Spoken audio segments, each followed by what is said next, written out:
7 years ago, I got married to my husband. His sister already had kids back then. But right from the start, I felt like I wasn't really part of their family. My sister-in-law made it clear that I wasn't their aunt. She even told her kids that I wasn't their aunt. Because of this, I don't feel close to them like I do with my husband's other siblings' kids, who I treat like my own nieces and nephews. I love spending time with them and being a fun aunt. I've done things like painting their rooms and taking them on trips because I like being creative and making them happy. Even though I'm a mom now, I still love doing these things for my nieces and nephews because they're like my family and I never really had one before. But when it comes to my sister-in-law's kids, I don't do any of that anymore. I've stopped trying to talk to them because my sister-in-law made it clear that she doesn't want me involved. I don't want to cause any drama or trouble by interacting with them since it seems like she doesn't want us to connect. Now, our kids feel jealous and left out because their cousins have cool stuff in their rooms and get to do fun things, while they don't. When my sister-in-law confronted me about it, she blamed me for making her kids feel that way. I told her it was her fault for creating a situation where I couldn't relate to her kids, and now they're the ones suffering because of it. I reminded her that she's reaping what she sowed, and her kids are the ones paying the price for it. Now she's all fired up, saying this and that. It's clear she's not happy, and honestly, I never wanted my kids to see her as their aunt anyway. The rest of the family just shakes their heads at her antics, but I know this tension isn't helping anyone. I do feel bad for her kids though. I can't help but wonder if I've made things worse. She doesn't see me as family to her kids because we're not related by blood or adoption. I don't think I'm in the wrong here, and it's frustrating to see the family dismiss her behavior. If anyone confronted me about it, I'd explain that I've always respected her role as a parent, even when she asked me to step back from being an aunt years ago. It hurt, but I understood and never crossed any boundaries. It's unfortunate that things turned out this way, but I had to respect her wishes. I didn't set these boundaries, I just followed them. When she complained to OP could have responded, "Do I know you?" But I wonder if the sister-in-law was the only daughter among the siblings. Maybe OP being the first woman to marry into the family triggered her. Over time, as the other brothers got married and had kids, she became less aggressive, but the damage was done. The only reason the sister-in-law regrets it now is because OP turned out to be a fantastic aunt to other children, and the sister-in-law's plan backfired. Actions have consequences. You followed her instructions not to get involved. It seems like the rest of the family knows she's difficult too. Everyone here seems to have their faults. You probably aren't telling the whole story about what's going on between you and your sister-in-law. But it's not fair for either of you to involve the kids. And what about your husband? Does he also ignore his niece and nephew? Why is he supporting either of you acting this way? I couldn't disagree more. The sister-in-law made the choice to exclude OP and is now causing conflict because OP respected the boundary she set around her kids. Are you suggesting OP should have ignored that boundary? I understand your concern for her kids. Sadly, they suffer because of their mom's actions. But before you try to change anything, consider how your sister-in-law will react. She might turn any contact into something negative. Keep that in mind as you decide what to do next. This situation happened 2 months ago, but he's still upset about it. I'm a 45-year-old woman. I love my oldest son, but he's almost an adult and acts like one. In our family, everyone takes turns doing chores like cooking, washing dishes, and cleaning common areas on different days. Unfortunately, my son dislikes chores and always tries to avoid them. It's been an ongoing struggle. Washing dishes is particularly troublesome. He fills the dishwasher too much, preventing the detergent from reaching the dishes, leading to them not getting clean. I interrupted him quickly and reminded him that the dishwasher sanitizes dishes. My husband supported me, saying, if he wants dinner, he'll eat from his dishes. He often promised to wash some, but I refused, reminding him that he had the chance to clean them properly the night before. I told him to eat from them as they were or skip dinner. He yelled and threatened to make his own food, but I stood firm. Eventually he gave in, reluctantly selecting the least dirty dishes and eating quietly. I felt bad seeing him so disgusted, but I was tired of the wasted time, water, and detergent. It turned out well. His dishes came out perfectly clean afterward. However, he's still angry, and I do feel guilty now. But I'm tired of his deliberate laziness causing problems for everyone else in the house. Am I wrong? You're not wrong, and I think you handled the situation well. However, I disagree with your statement that he doesn't realize his laziness screws over everyone else in the house. He knows, he just doesn't care. He's old enough to understand the consequences of his actions, and it's time he learns. This should have been addressed sooner. If he doesn't face consequences, he won't change his behavior. Instead, he learned that even when I make a mistake, my parents will have to fix it because they need to eat too. What OP did was smart because he's almost an adult, and it's time to learn how to do things properly. The fact that he suddenly knew how to do the dishes correctly overnight shows that he was capable all along but chose not to do them properly. Well done, OP. I grew up in poverty but worked harder than anyone else to achieve success in my personal, financial, and professional life. My family often had to choose between bus fare and a meal. So when I became financially successful, many people approached me for help.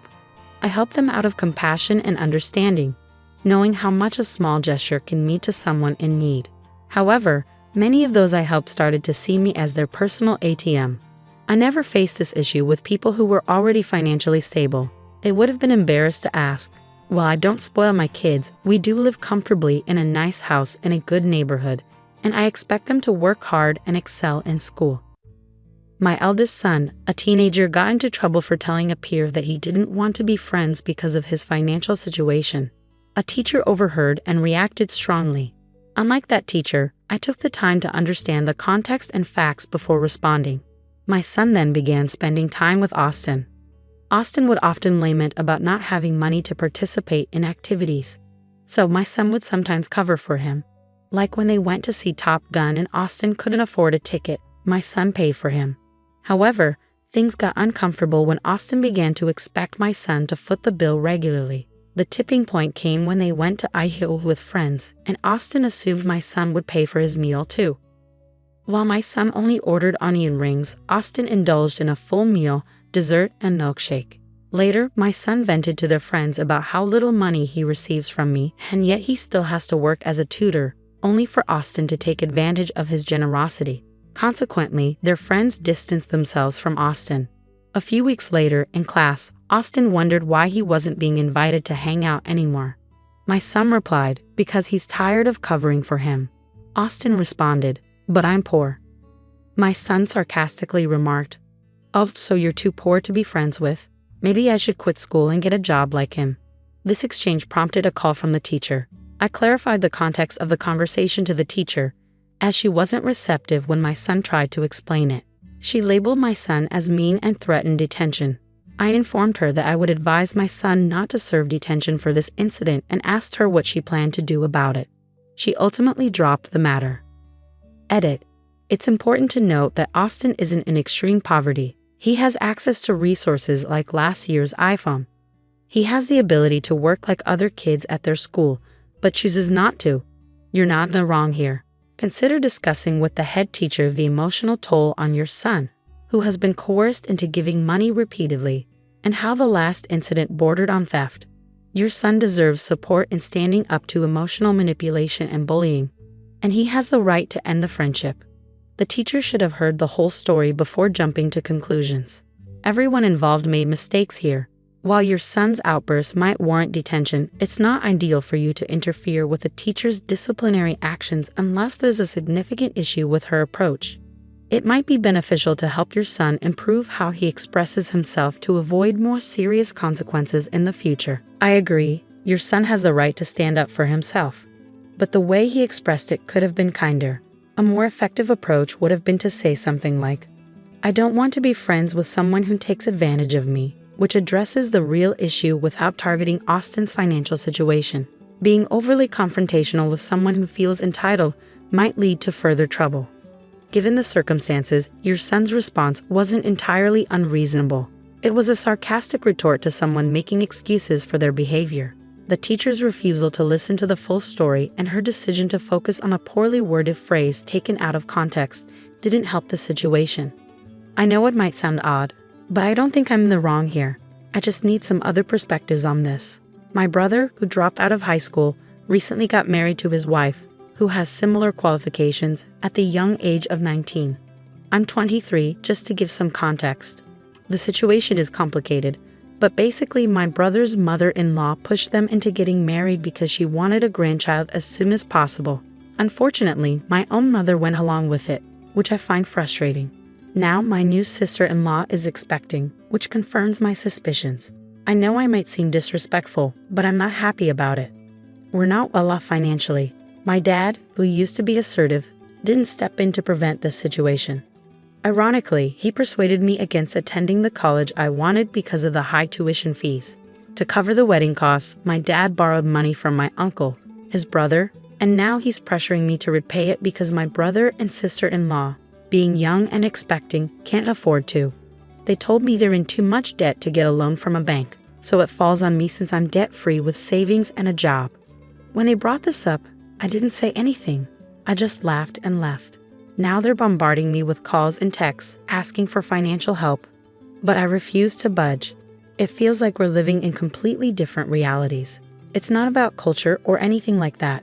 Am I wrong for refusing to take out a loan for my family? Definitely not. Goodness, what a chaotic situation. If no one can afford to cover the wedding costs, what about the baby? It seems like they'll keep turning to you for loans they won't repay. Stand your ground.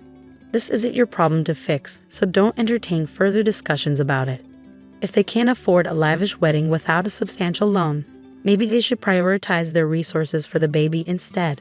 Laughing in their faces was a fitting response to such a ridiculous request. But please ensure that you're the only one with access to your savings. Secure your accounts with updated passwords and avoid staying logged into online banking on shared devices. It's important to take these precautions, especially if your parents have access to personal information like your social security number and employment history. While you might believe they wouldn't take advantage of you, financial strain can drive people to make unexpected decisions. That's right. If they have your social security number, they could potentially open credit in your name, leaving you in a difficult situation. It's a quick process, but you can easily lock your credit by contacting the major reporting agencies, usually 3 of them, either by phone or online. Reversing the lock is simple when you're ready to apply for loans for things like a home, education, or a car. Their financial irresponsibility shouldn't fall on your shoulders. They need to figure out a repayment plan for your uncle on their own. Growing up, I lived with my best friend and his wife, Amanda, on I-35. While Amanda has always been a friend, I've had a closer relationship with her husband. Unfortunately, they moved out of town years ago, only returning for significant family events like funerals or weddings.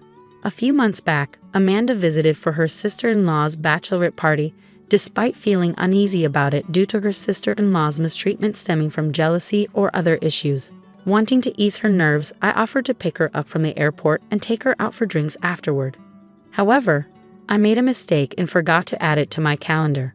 I had already planned a date for that night and couldn't cancel it, so I arranged for the sister-in-law's best friend to pick up Amanda and take her to the hotel. 2 days later, I met up with Amanda for drinks. She was feeling really down after her mistreatment at the bachelorette party, where everyone else seemed to ignore her. We spent a few hours chatting and drinking, and then I received a text from my girlfriend, asking me to come over to her apartment. I arranged for a mutual friend to join Amanda at the bar and keep her company before leaving. After that night, Amanda stopped communicating with me. She ignored my texts and social media messages for 3 months. Finally, I decided to ask my best friend about what was going on with his wife. He listed a series of complaints Amanda had against me, including forgetting her birthday multiple times despite Facebook reminders, which she doesn't use, and the incident at the bar where I forgot to pick her up from the airport and left her alone. I explained to my friend that I tend to be absent-minded, and they should have been aware of that by now. I also mentioned that Amanda is overly sensitive and holds onto grudges. I reminded him that I had already apologized to her for everything, so I didn't understand why she was still upset. However, my best friend became angry and is now not speaking to me either. Do you think I'm the one in the wrong here? My name is Elaine. I'm a 56-year-old doctor at our local hospital, a profession that has been both my calling and my refuge, especially since becoming a widow 2 decades ago. My life, outside of the hospital, revolves around my only son, Thomas, a 30-year-old who recently told me about his serious relationship with a girl named Clara. He described her in such glowing terms that I was both curious and eager to meet her. So, I invited them over for dinner. The day of their visit, I was a bundle of nerves. I wanted everything to be perfect. I prepared my signature dishes, a golden baked chicken, sweet milk pudding, and a hearty salad with chicken eggs, amongst others.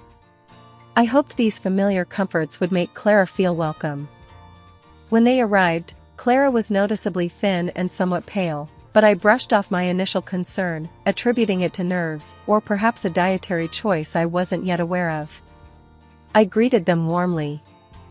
"Welcome, Clara. It's so lovely to finally meet you," I said with a smile. "Thank you, Mrs. Elaine," Clara replied politely, though her voice was barely above a whisper. We settled in the living room for a bit before moving to the dining room. I could sense Thomas's excitement as he introduced Clara to my home. However, the atmosphere shifted drastically once we sat down for dinner. Clara's eyes widened in shock when she saw the baked chicken on the table. Her face contorted into a look of disgust as she exclaimed, "I can't believe you're serving this.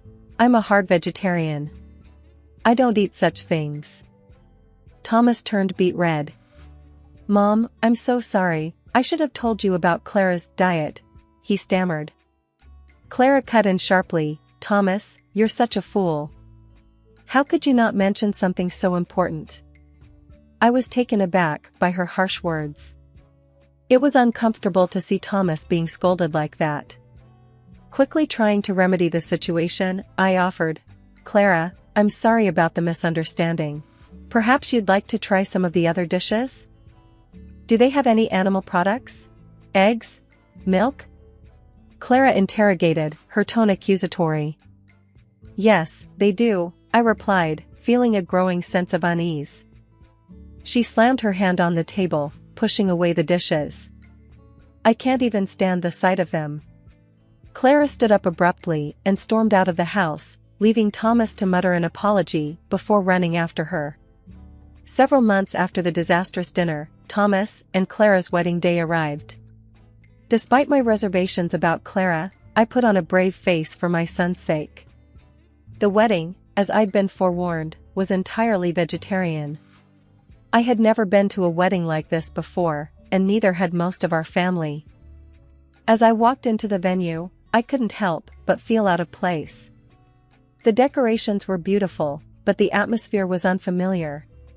Clara's friends, also vegetarians, mingled amongst themselves, discussing the virtues of their dietary choices. My sister, Martha, leaned over to me and whispered, "Elaine, have you seen the menu? I can't pronounce half of these dishes." I smiled wryly. "Just go with it, Martha. It's Thomas's day." The ceremony was lovely, but the reception was where things got interesting. The array of vegetarian dishes was certainly exotic. My relatives poked at their food with a mix of curiosity and apprehension. During the meal, my brother-in-law, George, a man never known for his tact, called a waiter over. "Excuse me, son, is there any chance we could get a steak or something? Just a small one?" The waiter, trying to remain polite, responded, "I'm sorry, sir. The menu is strictly vegetarian as per the couple's request." George grunted, "Well, I guess it's salad for dinner then." Despite the unfamiliar food, I tried to focus on the positive. Thomas looked genuinely happy, albeit a bit thinner than I remembered. As the evening progressed, I observed Clara. She was the center of attention among her friends, laughing and seeming in her element. Yet, there was an edge to her laughter, a sharpness that made me uneasy. A few days after the wedding, Thomas came to visit me alone. His appearance startled me. He had lost more weight and looked tired. "Thomas, are you all right? You've lost so much weight," I said, concern evident in my voice. He sighed, looking down at his hands.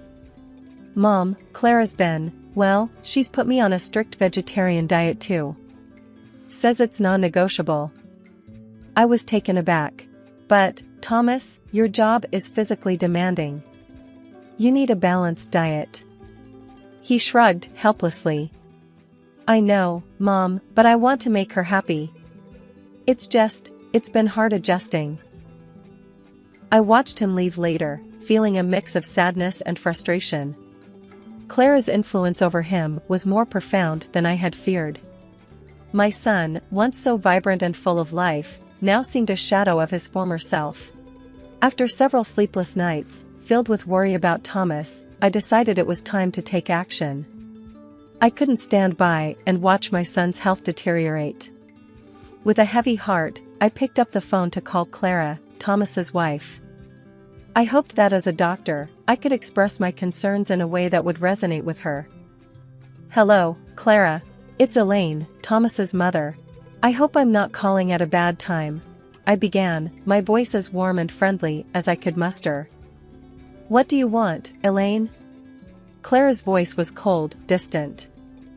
I'm calling about Thomas, I said cautiously. I've noticed he's lost quite a bit of weight and seems very tired lately.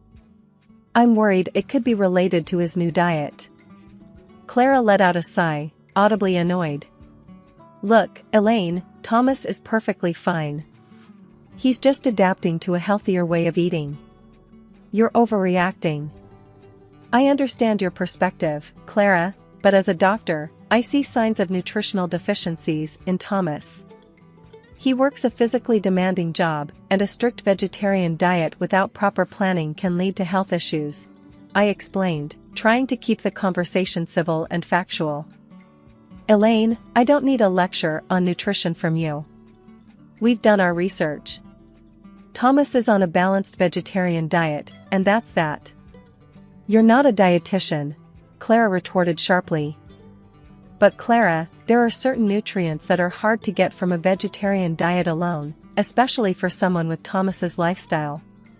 Perhaps we could work together to find a diet that meets his nutritional needs and aligns with your dietary preferences? I suggested, hoping for a compromise. Clara's voice rose in frustration. I'm not interested in your help, Elaine. Thomas is my husband, and we make our decisions together. You need to respect that and stay out of it. Before I could respond, she hung up. I stared at the phone, feeling a mix of anger and helplessness. Clara's unwillingness to even consider my concerns was alarming. Later that day, my sister, Karen, came over. I shared the distressing phone call with her. Karen, I don't know what to do. Clara just shut me down. She wouldn't even listen to my concerns about Thomas. I shared, my hands trembling slightly. Karen, always a source of practical advice, looked thoughtful. Elaine, it's a tough situation. But maybe Thomas needs to come to this realization on his own. Clara obviously has a strong influence on him. I nodded, knowing she was right, yet feeling uneasy. I just can't sit back and watch Thomas suffer. He's always been a bit too accommodating, and now it's affecting his health. Karen reached across the table, squeezing my hand. I know, Elaine. But sometimes stepping back is the only way they learn. Maybe when Thomas sees the toll it's taking on him, he'll make a change. A few days after my futile conversation with Clara, Thomas came to visit me unexpectedly. It was a cold, gray afternoon, the kind that made you want to stay indoors. When I opened the door, the sight of him took my breath away. He looked nothing like the son I knew. His face was drawn and pale, his eyes lacking their usual spark. But it was the scratches on his face that alarmed me the most. Thomas, what happened to you? I exclaimed, ushering him inside. He avoided my gaze, a sign that he was uncomfortable. It's nothing, Mom, just a little argument with Clara. I led him to the living room, my mind racing with worry. Argument? Thomas, she scratched your face. This is serious. He finally looked at me, his eyes weary. I know, Mom. I don't know what to do anymore. I fetched my first aid kit and began treating his scratches gently. Tell me what happened, Thomas. You know you can talk to me. He sighed, a deep, troubled sigh. I went out for a quick bite. I just wanted to eat something more high-calorie and tasty, you know? I went to this cafe and ordered a burger. Clara saw me through the window. She stormed in and made a huge scene. I couldn't hide my shock. A scene? Over a burger? Thomas nodded, looking down at his hands. Yeah, she was screaming about me betraying our lifestyle, our values. She said I was poisoning myself. Then she scratched my face and told me to leave the house. I finished bandaging his face, feeling a mix of anger and helplessness. Thomas, this isn't healthy. You can't live like this. Being forced to change your diet and then being attacked for eating a burger? It's not right. He leaned back on the sofa, closing his eyes. I know, Mom. But I love her. I thought I could make this work. I sat beside him, my heart aching for my son. Love shouldn't be this hard, Thomas. It shouldn't hurt like this. We sat in silence for a while, the only sound the ticking of the clock on the wall. Finally, Thomas spoke up. I think I'll stay here tonight, if that's okay. I just need some time to think. Of course, you can stay as long as you need, I replied, trying to offer him a comforting smile. That evening, as I cooked dinner, I kept glancing at Thomas, who was sitting at the kitchen table, lost in thought. I prepared a simple, hearty meal: roast chicken, mashed potatoes, and steamed vegetables.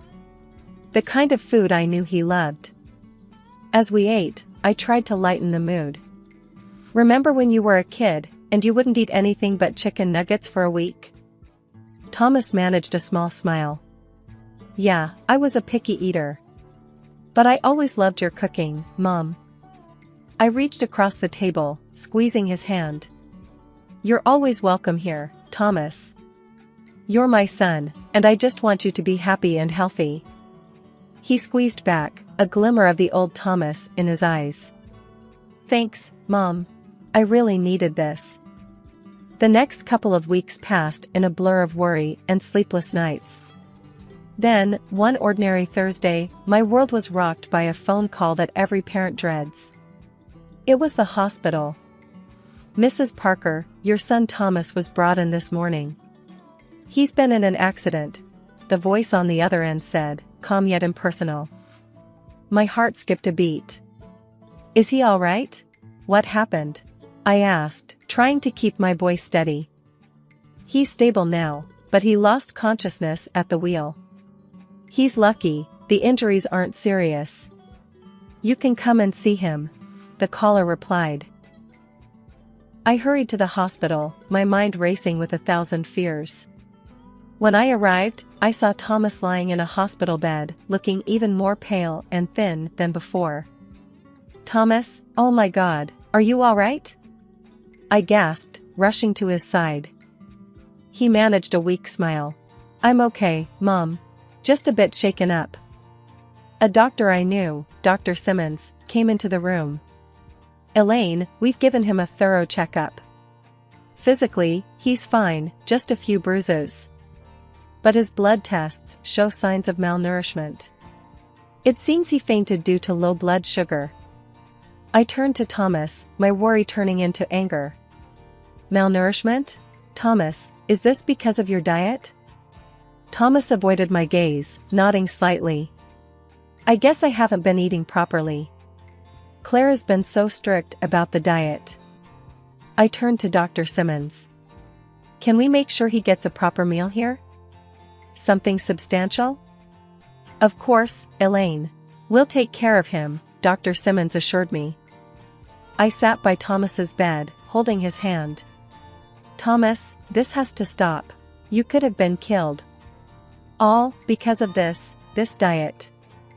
Thomas sighed, a look of resignation on his face. I know, Mom. I just wanted to make Clara happy. But not at the cost of your health, Thomas. This isn't just about food, it's about control. She can't dictate what you eat to this extent, I said, my voice firm but filled with concern. He looked away, his eyes filling with tears. I love her, Mom.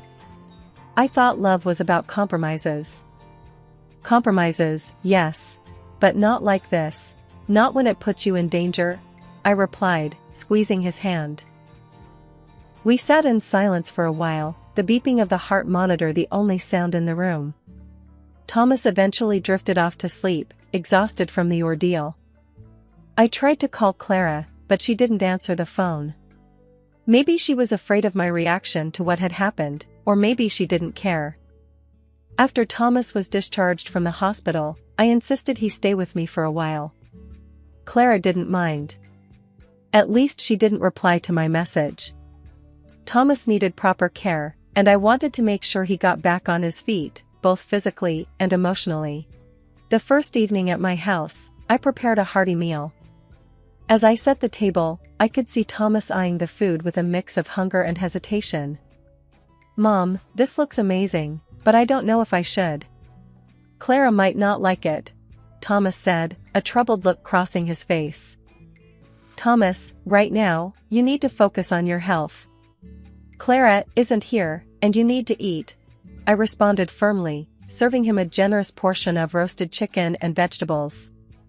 He reluctantly began to eat, and with each bite, I saw a bit of color return to his cheeks. "This is really good, Mom." I didn't realize how much I missed her cooking. I sat across from him, watching him eat. "Thomas, you've always been healthy. It's painful to see you like this. Your relationship with Clara, it's not just about food. It's about control and your well-being." Thomas set his fork down, his expression pained. "I know, Mom. I just don't know what to do. I love her, but everything is so complicated now. Love shouldn't make you compromise your health or who you are. You've always been considerate and caring, but you can't set yourself on fire to keep someone else warm," I said, hoping my words would resonate with him. Over the next few days, I took care of Thomas, ensuring he ate well and rested. We talked a lot, about everything and nothing. I avoided pressing him about Clara, hoping he would come to his own conclusions.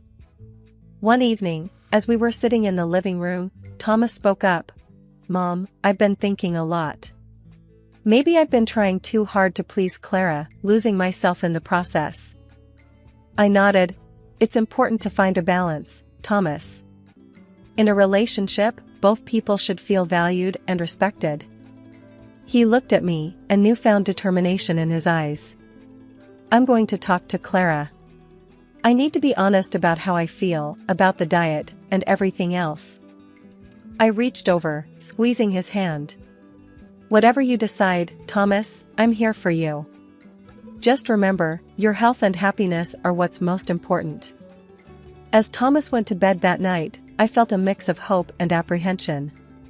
He was at a crossroads, and the next steps he took would shape his future.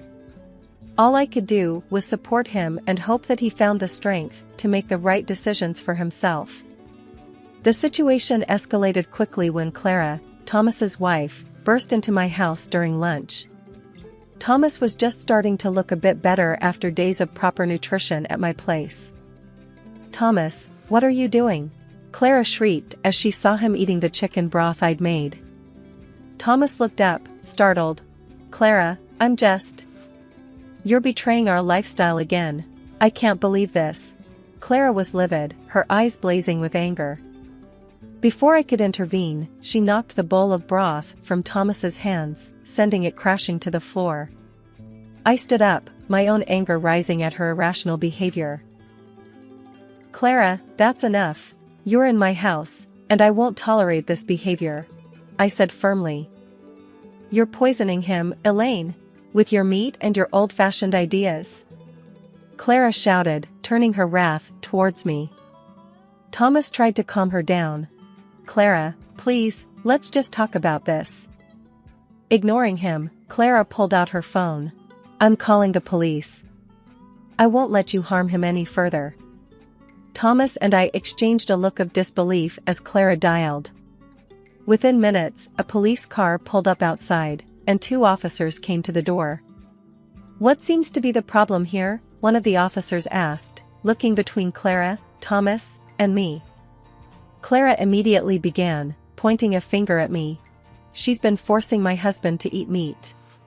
She's trying to poison him against his will." The officer turned to me, his expression one of mild confusion and concern. "Ma'am, is this true?" I shook my head. "No, officer. I'm Thomas's mother, and I've been taking care of him. He's been unwell due to malnutrition. I'm a doctor, and I was just trying to help him recover." Thomas spoke up, his voice weak but steady. "It's true, officers. I've been staying with my mom for a few days to get my health back." I went to my kitchen counter and picked up a hospital report. Here's the report from when Thomas was admitted after fainting due to low blood sugar. His diet was insufficient, and that's what I've been trying to address. The officers took the report, glancing over it. Clara's face turned pale as the reality of the situation started to dawn on her. "Ma'am, it looks like Mrs. Parker has been acting in her son's best interest," the officer said to Clara. "If there's no actual harm or criminal activity here, we can't take any action."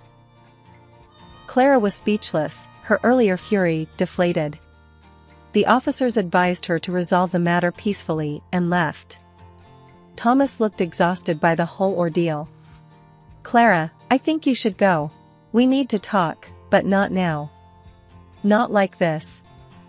Clara, still in shock, quietly left the house without another word. I watched her go, feeling a mix of relief and sadness. The whole situation had spiraled out of control, and I worried about what this meant for Thomas's future with Clara. In the weeks that followed the police intervention, Thomas stayed with me, slowly regaining his strength and clarity of mind. We had many long conversations about his marriage and future. One evening, as we sat in the living room, a sense of resolve seemed to settle over him. "Mom, I've made a decision," Thomas said, his voice more assertive than I'd heard in a long time. I looked at him, feeling a mix of apprehension and relief. "What have you decided, Thomas?" "I can't go on like this with Clara. Our marriage, it's not healthy. I'm going to file for a divorce," he declared, though I could see the pain in his eyes.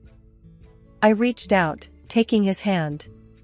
"I know this must be hard for you, but I think you're making the right choice. You deserve to be happy and healthy, Thomas." He nodded, a sad smile on his lips. "I know. I just wish it didn't have to come to this." The next few days were a whirlwind as Thomas set the divorce process in motion. It was a tough time, but he handled it with a strength that made me proud. When the day came for him to move back into his own place, I helped him pack his things. As he was about to leave, he turned to me. "Mom, I can't thank you enough. You've been my rock through all of this." I hugged him tightly. "You're my son. I'll always be here for you, no matter what." A couple of weeks after Thomas moved out, I received a call from him. He sounded different, more like his old self. "Mom, I wanted to tell you that the divorce has been finalized. And I decided to take legal action against Clara for her role in the accident." I was surprised. "That's a big step, Thomas. Are you sure about this?" "Yes, I am. It's not just about me. It's about setting things right. And, you know, the court ruled in my favor. Clara has to pay me compensation," he explained. I could hear the confidence in his voice. "I'm proud of you, Thomas. You're standing up for yourself." There was a pause before he spoke again. "I've also started seeing a counselor. I think it's helping me understand a lot about myself and my relationships." Hearing this brought a sense of peace to my heart. "That's wonderful, Thomas. Taking care of your mental health is just as important." As we ended the call, I felt a wave of emotions. The past months had been a roller coaster, but through it all, Thomas had found his way back to himself. He had faced his challenges head-on and emerged stronger. The future was uncertain, but I knew that whatever it held, Thomas was now better equipped to face it. And as for me, I would continue to be there for him, his steadfast support, as I had always been. I remember the day Lily was born like it was yesterday. I was 8, a skinny girl with wide eyes and a head full of dreams. My parents, John and Sarah, were ordinary folks. Dad worked at a local factory, and Mom stayed at home. Life was simple until Lily came along. "Look at her, Sarah. She's got your eyes," Dad had cooed, holding Lily for the first time. Mom had smiled, a tired but triumphant smile. "And your nose, John." I stood by the door, clutching my ragged doll, waiting for someone to notice me. "Can I see Lily?" I asked timidly. Mom glanced at me, her eyes barely registering my presence. "Not now, Linda. Lily needs rest, and so do I." School wasn't much better. Kids can be cruel when they smell vulnerability. "Hey, Scarecrow Linda," Jack, the class bully, would sneer as he tugged at my faded dress. "Did you get your clothes from the trash?" I tried to ignore them, but words hurt more than punches. At home, Lily grew into a pampered princess.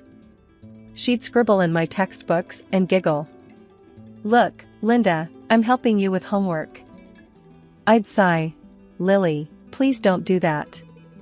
I need those for school." One day, she went too far, pouring paint over my only good dress. I yelled at her, but she just cried. That's when Mom stormed in. "What's going on here?" she demanded, her eyes flashing. "Lily ruined my dress," I said, holding up the stained fabric. Mom didn't even look at the dress. "How dare you yell at your sister? Go to your room, Linda. No dessert for a week." Grandma was the only one who understood. "Don't let them get you down, Linda," she'd say. Her house was my refuge, filled with books and love. She taught me to escape into stories, to live 1,000 lives within those worn pages. The day Grandma passed away was the day I lost my true home. I remember coming back from school, my heart heavy, walking into a house filled with her absence. My parents were in the living room, already talking about her belongings.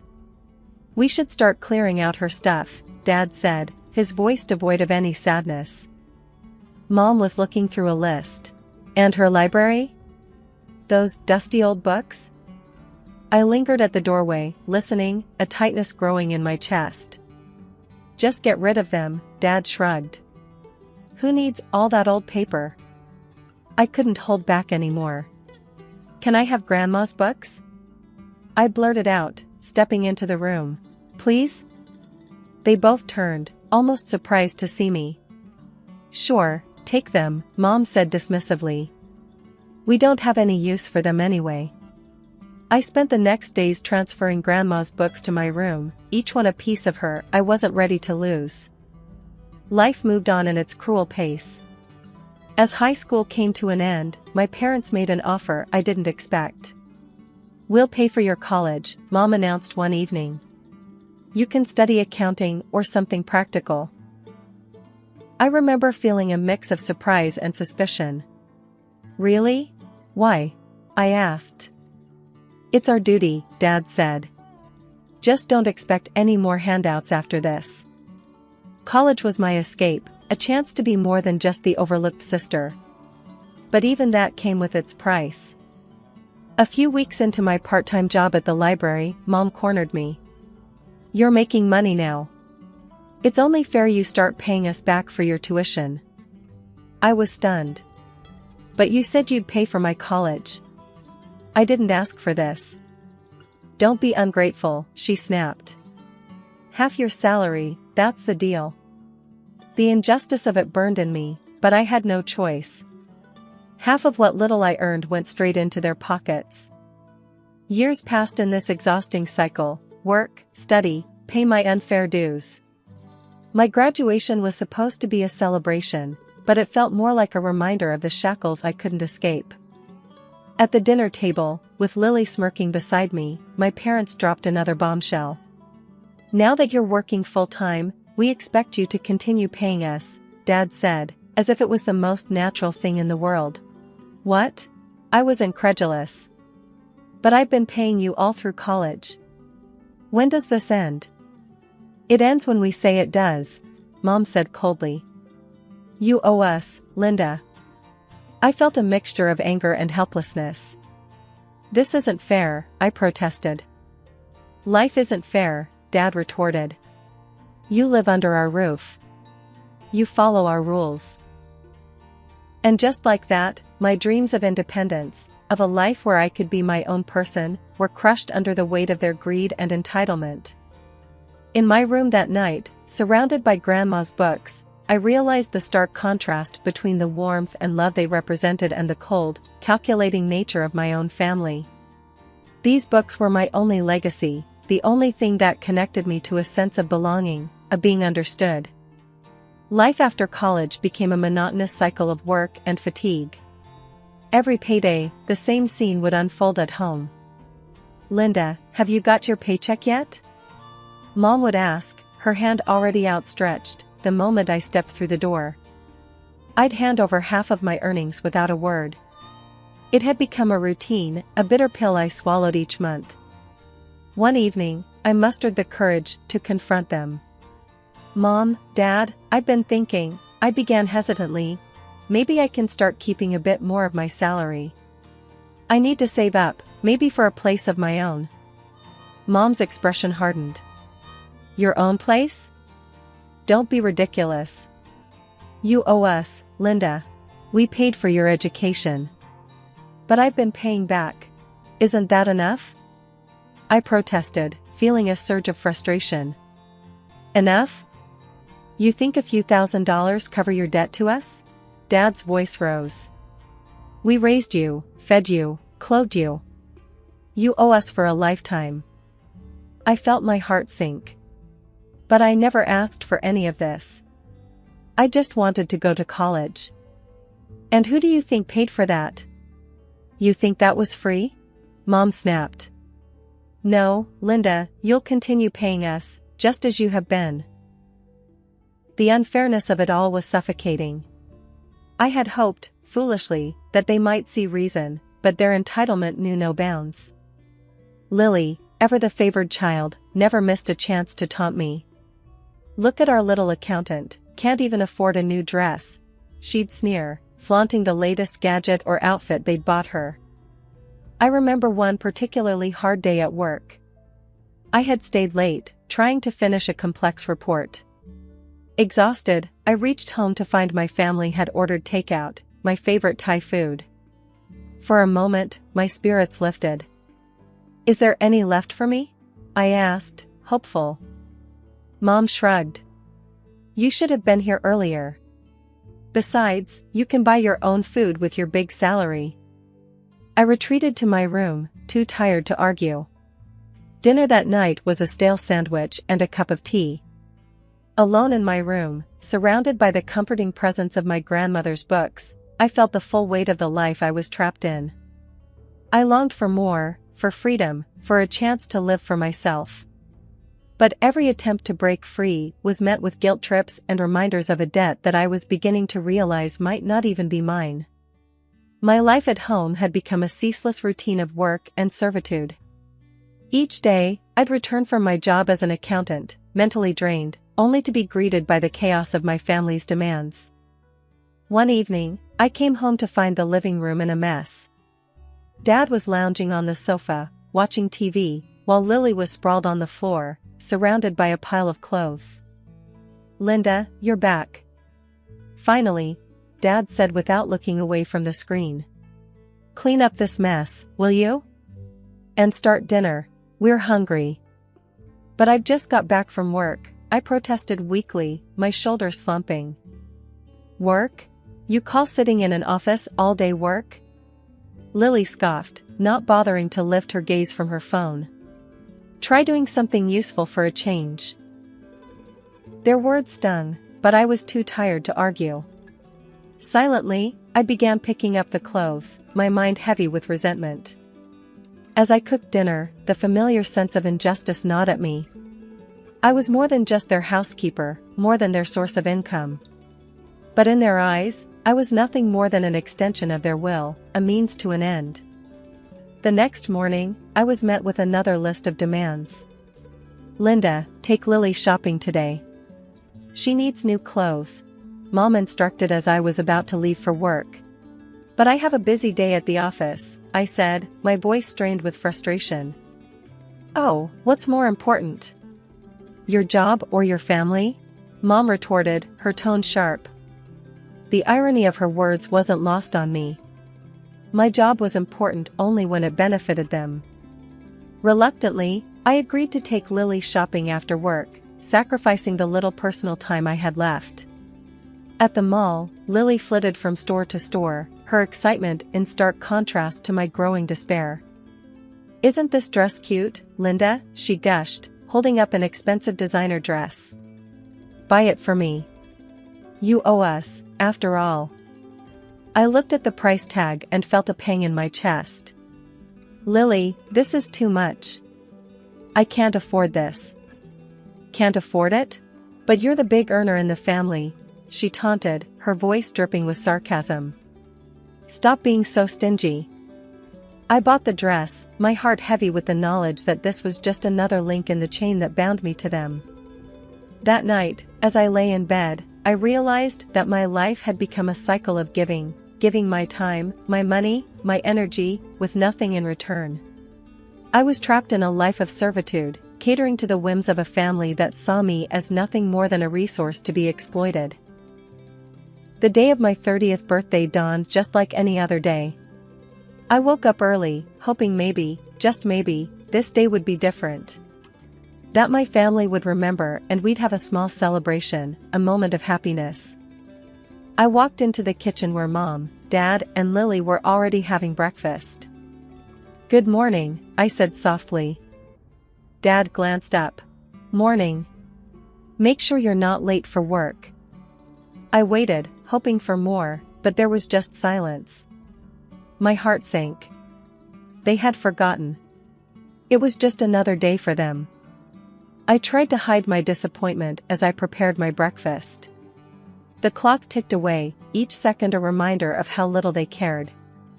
As I was about to leave for work, I mustered up the courage to remind them.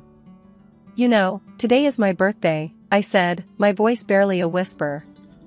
Mom looked up, a flicker of surprise crossing her face before it vanished. Oh, is it? Well, happy birthday. Don't expect us to throw a party. Lily snickered. Yeah, happy birthday, Linda. Maybe you can treat yourself to something nice with your big paycheck. Their words stung like 1,000 needles. I left the house, holding back tears, feeling more alone than ever. The day at work was long and tiring. When I returned home, I hoped maybe they'd have a change of heart. But the house was just as I'd left it. I found Mom, Dad, and Lily in the living room, ordering food from a fancy restaurant over the phone. My hopes dissipated like mist. Are we expecting guests? I asked, a glimmer of hope reigniting. No, just felt like ordering something nice, Mom said casually. You can join us if you want. I watched as they ordered dish after dish, my heart sinking with each click of the phone. Should I get the lobster or the steak? Lily mused aloud. You should get both, Mom encouraged. I stood there, a bystander in my own home. They hadn't just forgotten my birthday, they didn't care. I retreated to my room, the walls echoing with their laughter and chatter. I sat on my bed, surrounded by Grandma's books, the only gifts I'd ever truly treasured. In the silence of my room, I called my Aunt Mary, the only other person who had ever shown me kindness. She answered with a warm, "Happy birthday, Linda. How are you, dear?" Her words, so simple yet so full of warmth, brought tears to my eyes. We talked for a while, and she shared stories about Grandma, bringing a smile to my face. Then she said something that stopped me cold. You know, your grandmother would be so proud of you. She always wanted the best for you. That's why she left the money for your education. I was confused. What money, Aunt Mary? The money she saved up for your college. Didn't your parents tell you? She was so determined to give you a good start in life. My world spun. Grandma had paid for my college? All these years, my parents had lied, making me believe I owed them. I hung up the phone, my mind racing. The truth was a key, unlocking the chains I'd been bound with for so long. My parents had manipulated me, used me, all based on a lie. That night, I couldn't sleep. The revelation churned in my mind, a mix of anger, betrayal, and a newfound sense of determination. I couldn't let them control me anymore. I had to break free, to find my own path. The next morning, I confronted them. I know about the money Grandma left for my education. Why did you lie to me? Their reactions were a mix of shock and defensiveness. We did what we had to do, Mom said coldly. We're your parents.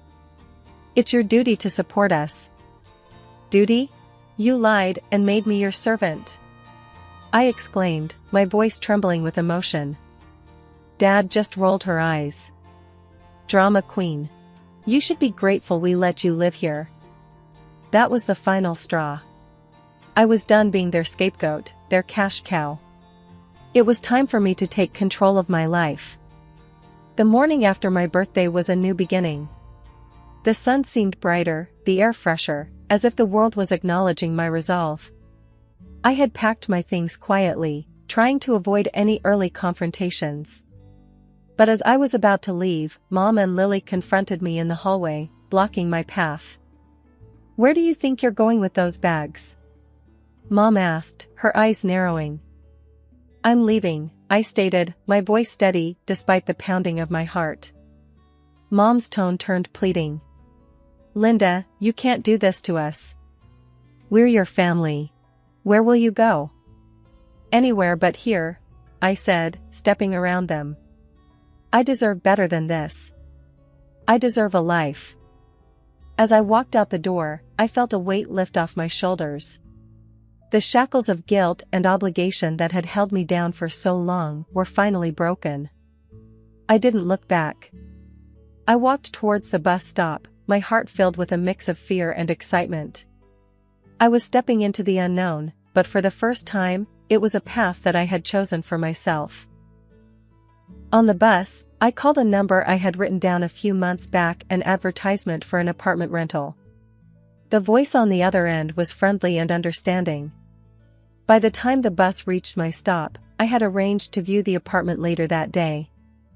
The apartment was small, but cozy, a stark contrast to the coldness of my family home. As I signed the lease, I felt a sense of ownership and independence I had never experienced before. That night, in my new apartment, surrounded by my grandmother's books, I finally felt at peace. I cooked a simple dinner for myself, enjoying every bite without the weight of judgment or expectation. My phone rang several times that evening, the caller ID showing my family's number. But I didn't answer. I was done letting them control my life. Instead, I curled up on the small sofa with a book, losing myself in a story of adventure and courage. It was like Grandma was there with me, her spirit encouraging me to live the life I was meant to have. In the quiet of my apartment, I made a promise to myself. I would live my life on my own terms, find my own happiness. I would no longer be the overlooked child, but a woman strong, free, and in control of her destiny. Settling into my new apartment was like starting a fresh chapter in my life. I had my own space, and for the first time, I could use my salary for myself. It was a revelation to realize how far my earnings could stretch when I wasn't giving half of it away to my parents and sister. I could afford good food, stylish clothes, and even indulge in a bit of self-care. One of my first acts of independence was giving myself a complete makeover. I got a stylish haircut, something I had always wanted but never dared to do. I bought clothes that made me feel confident and happy. Every morning, I dressed for work with a sense of pride and excitement. At work, my colleagues noticed the change immediately. Linda, you look fantastic. What's your secret? Sarah, one of my closest colleagues, asked me one day. Just enjoying my life and embracing the change, I replied with a smile, feeling a sense of accomplishment. But the most important thing I did after moving out was to take my grandmother's books with me. Those books were more than just literature, they were a connection to the happiest part of my childhood and a reminder of my grandmother's love. Every evening, after returning from work, I would make myself a cup of tea and curl up with a book from Grandma's collection. It was my way of keeping her memory alive and cherishing the love for reading she had instilled in me. Life in my new apartment was peaceful and fulfilling. I relished in the small joys, like cooking my favorite meals, decorating my space, and losing myself in a good book. The sense of freedom was exhilarating. One afternoon, as I was arranging my books on a new shelf, I came across an old photo of my grandmother tucked inside a novel. Tears welled up in my eyes as I held it. I knew she would have been proud of me for finding my own way. I placed the photo on my nightstand, a nightly reminder of where I came from and the strength I carried within me. My grandmother's enduring love and the lessons she taught me were my guiding light. As days turned into weeks, I found myself evolving. I was no longer the overlooked, burdened daughter and sister. I was Linda, an independent woman who had taken control of her life. I had a job that I enjoyed, a cozy home filled with memories, and the freedom to be myself. Life was no longer about surviving, it was about living, thriving, and finding joy in the little things. My transformation was not just external, it was a deep, internal change that had reshaped my view of the world and myself. Every morning, as I looked at myself in the mirror, I saw a confident, happy woman staring back at me. I was finally at peace, living a life that was truly my own. I had been living in my new apartment for a month when my phone rang one evening. The caller ID flashed my parents' number, a sight that now stirred a mix of emotions. Bracing myself, I answered. "Linda, this is ridiculous. You need to come back home. We can't manage without the money you were giving us." Mom's voice was both pleading and demanding. "I'm sorry you're finding things tough, but I've moved on. Maybe it's time you both looked for jobs," I suggested, trying to keep my voice calm. "How dare you talk to us like that? After all we've done for you?" My dad's voice boomed through the speaker. "I've done my part for years. It's time for you to take responsibility for your own lives," I replied firmly. Their response was a barrage of insults and accusations, but I held my ground. "I'm not responsible for your financial problems," I repeated before ending the call. A few days later, there was a knock at my door. Opening it, I found my sister Lily standing there, her expression one of expectancy. "Linda, I need money for a new gadget. Just transfer it to me like before," she said, as if nothing had changed. I couldn't help but laugh at the absurdity. "Lily, I'm not your personal bank anymore. You should try earning your own money." Her reaction was immediate and intense. She began screaming at me, hurling insults and accusations. "You owe us. You're just a selfish, heartless monster." Her screams were so loud that they attracted the attention of my neighbors. Concerned, one of them called the police. Soon, 2 officers were at my door, questioning us about the commotion. After explaining the situation, the officers escorted Lily out, who continued her tirade even as she was led away. I blocked my family's numbers on my phone after that. I was done being their scapegoat and ATM. The next few weeks brought whispers of my family's worsening situation. Mutual acquaintances shared stories of their mounting debts and desperate attempts to find money. My parents, who had never worked a day since I started earning, were now doing odd jobs. Lily, too, found herself in a situation she had never imagined. The sister who once mocked me for my old clothes was now selling her designer outfits and expensive gadgets just to make ends meet.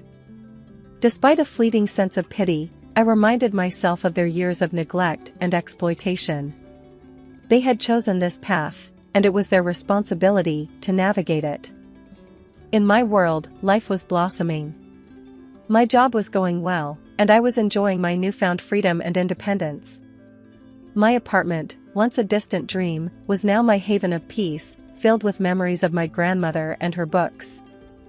One evening, as I sat in my reading nook, a sense of profound contentment washed over me. The once overlooked and undervalued daughter had transformed into an independent woman. I had broken free from the chains of familial manipulation and emerged stronger. Life in my early years was a silent movie, played within the confines of a home that felt more like a fortress. My family, bound by strict norms that bordered on the extreme, watched my every move, every word, and every breath I took. It was a life of muted colors, where expressions were guarded, and spontaneity was a distant dream. My grandmother, Eleanor, was the first crack in that rigid world. She saw the life I was living and decided it was no life for a child. With a determination that matched her compassion, she pulled me out of that house when I was 13 and introduced me to a world where love wasn't just a whispered word but an everyday reality. Under her care, I blossomed. I traded silence for soft laughter, restrictions for freedom, and fear for love. But the shadows of my early years lingered, shaping me into a shy, modest young woman, whose comfort zone was the small, safe world I had built around myself. Web design became my chosen path, a career that allowed me to weave my creativity into the fabric of the digital world while staying within the protective walls of my home. My laptop was my window to the world, a world where I could be bold in my designs yet safeguarded from the direct gaze of society. On my 30th birthday, Grandma Eleanor decided it was time for me to meet someone, a thought that both thrilled and terrified me. Through her network, she found Ethan, a man just a few years my senior, known for his charm and seemingly gentle nature. Our first meeting was at a local diner, a place where the aroma of coffee and the buzz of quiet conversations created a comforting backdrop.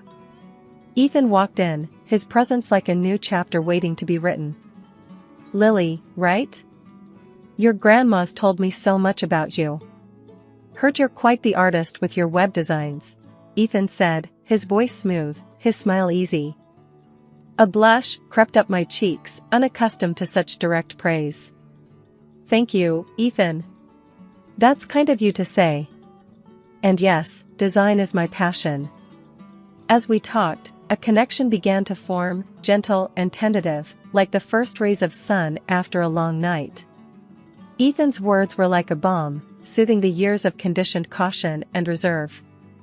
"Lily, there's something about you. Your modesty, it's refreshing in this loud world. It's like discovering a quiet cove in a stormy sea," he said, his gaze holding mine with an intensity that stirred something deep within me. His words, so full of promise and understanding, touched a part of me that I had kept hidden, locked away from the world. "You know, Lily, I've always believed that true strength lies in being yourself, in a world that tries to make you like everyone else. I see that strength in you," Ethan continued, his voice sincere and warm. The days following that first meeting with Ethan were like stepping into a new world, one where the colors were brighter, and life felt more vivid. Our encounters were simple but meaningful, centered around long conversations over coffee, walks in the park, and shared laughter that seemed to echo long after we parted. One brisk afternoon, as we strolled through the park with leaves crunching under our feet, Ethan turned to me, his eyes shining with an idea. "Lily, you ever been to the old Wilson's farm? They've got this apple orchard, look straight out at a postcard in the fall." I shook my head, a smile spreading across my face. "Can't say I have, Ethan. My adventures have been pretty limited to the digital world, you know?" He chuckled, a sound that warmed me from the inside out. "Well, guess it's about time we change that. What'd you say about going there this Saturday? They say there's nothing like picking apples on a crisp fall morning." And just like that, our quiet, comfortable routine expanded to include these little adventures. Each moment with Ethan felt like a step away from my old life, a life of restrictions and silence, into something more vibrant, more alive. The days turned into weeks, and the connection between us grew stronger, more profound. It wasn't just about shared interests or mutual attraction, it was about understanding, about finding someone who saw me for who I was and cherished that. One cool evening, as we sat on a bench watching the sun dip below the horizon, painting the sky in shades of orange and pink, Ethan's voice broke the comfortable silence between us. "Lily, I've gotta tell you, these past weeks with you, they've been something else. You've got this quiet strength, this grace about you. It's rare, and it's beautiful," he said, his words wrapping around me like a warm blanket. His compliment caught me off guard, and I felt a blush rise to my cheeks. "Thank you, Ethan. I don't know what to say. You make it easy to be myself, to open up." He took my hand in his touch gentle yet firm. "That's all I ask, Lily. For you to be yourself. Because who you are is pretty amazing. I was thinking, maybe, just maybe, we can turn us into something more, something lasting." His words hung in the air, a question and a promise all at once. I looked into his eyes, seeing not just the man I had come to know and care for, but a future, a possibility of a life filled with laughter, understanding, and love. "I'd like that, Ethan. More than you know," I replied, my heart feeling lighter, more hopeful than it had in years. Life took a sharp turn when I moved in with Ethan and his mother, Mrs. Clayton. The house, which I had imagined would be a sanctuary of love and warmth, quickly revealed itself as a battleground of expectations and criticism. It was on the first morning in my new home that Mrs. Clayton laid down the law. I was in the kitchen, trying to make a good impression by preparing breakfast, when she walked in, her eyes scanning the room like a hawk. "Lily, let's get one thing straight. You're part of this family now, and in this house, we have rules. You're gonna take care of the cooking and the cleaning. Got it?" Her voice was sharp, leaving no room for protest. Taken aback, I could only nod. "Yes, Mrs. Clayton. I understand," I said, my voice barely above a whisper. Her eyes narrowed as she inspected the kitchen. "And I expect things to be done right. I run a tight ship here. No slacking." With that, she left the room, leaving me to absorb the reality of my new life. Each day became a relentless cycle of household chores. I'd wake up early, cook breakfast, then clean, then work on my web design projects, and then cook again. It was as if my entire existence had been reduced to serving the needs of the house. Ethan, whom I had thought to be my partner and protector, seemed oblivious to the strain I was under. One evening, after a particularly grueling day, I decided to voice my concerns. "Ethan, I need to talk to you about something," I started, my hands nervously twisting the dish towel. He looked up from his laptop, his expression one of mild annoyance. "What's up, Lily?" "It's about your mom, and the housework. It's a lot. And I feel like it's all on me," I said, the words spilling out in a rush. Ethan's eyes went back to his screen as he shrugged. "Well, yeah. Mom's set in her ways. It's just how things are done here. You'll get used to it. But, Ethan, it's not fair. It's not right. I'm working too, and I have my own life. I'm not just here to cook and clean," I protested, feeling a spark of defiance ignite within me. Ethan sighed, a sound of exasperation. "Lily, don't make a big deal out of this. Mom's the boss of the house. Just try to keep her happy, okay?" His words felt like a slap, a stark reminder that my feelings, my exhaustion, were of little consequence in this household. The web of control in the Clayton household tightened its grip around me as the days passed. It wasn't just about the cooking and cleaning anymore. My modest earnings from web design, which I had cherished as my own, became the next target in the Clayton family's playbook of dominance. It was a typical evening. I was sitting at the dining table, finalizing a project on my laptop, when Ethan and Mrs. Clayton cornered me with a conversation I wasn't prepared for. "Lily, we need to talk about your work," Ethan started, his tone serious. I looked up, puzzled. "My work? What about it?" Mrs. Clayton interjected, her voice sharp and commanding. Your money, dear. It's time you start contributing to the household. You live here, after all. I felt a knot form in my stomach. But I do contribute, Mrs. Clayton. I take care of the house, the meals. Ethan cut me off. That's not enough, Lily. We're talking about financial contribution. Your earnings should be going into the family account. It's only fair. The unfairness of it all hit me like a wave. But that's my money, Ethan. I earn it. I have my own expenses, my own needs. Mrs. Clayton scoffed. Needs? What needs could you possibly have that are more important than this family? No, dear, your place is to support this household, just like we support you. Ethan nodded in agreement, his eyes void of the understanding and warmth they once held. It's decided then. From now on, your earnings go to the family account. I'll take care of the finances. I felt cornered, trapped. The little financial independence I had was being stripped away, leaving me more vulnerable than ever. But Ethan, this isn't right. It's not fair. I should have a say in how my money is used. He shrugged, a cold, dismissive gesture that sent shivers down my spine. Fair? Life's not fair, Lily. You're part of this family now, and this is how things work here. Mrs. Clayton's eyes bore into me, ensuring her message was loud and clear. You'll thank us later, dear. We're teaching you how to be part of a family, how to be a proper wife. As they left me there, alone with my racing thoughts, the reality of my situation became painfully clear. My income, my hard-earned money, was now under their control. Trapped in the Clayton household, my life had become a never-ending cycle of servitude.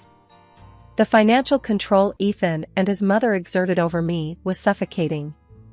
My earnings, once a source of independence, were now tightly gripped in their hands. The situation was unbearable, yet I felt powerless to change it.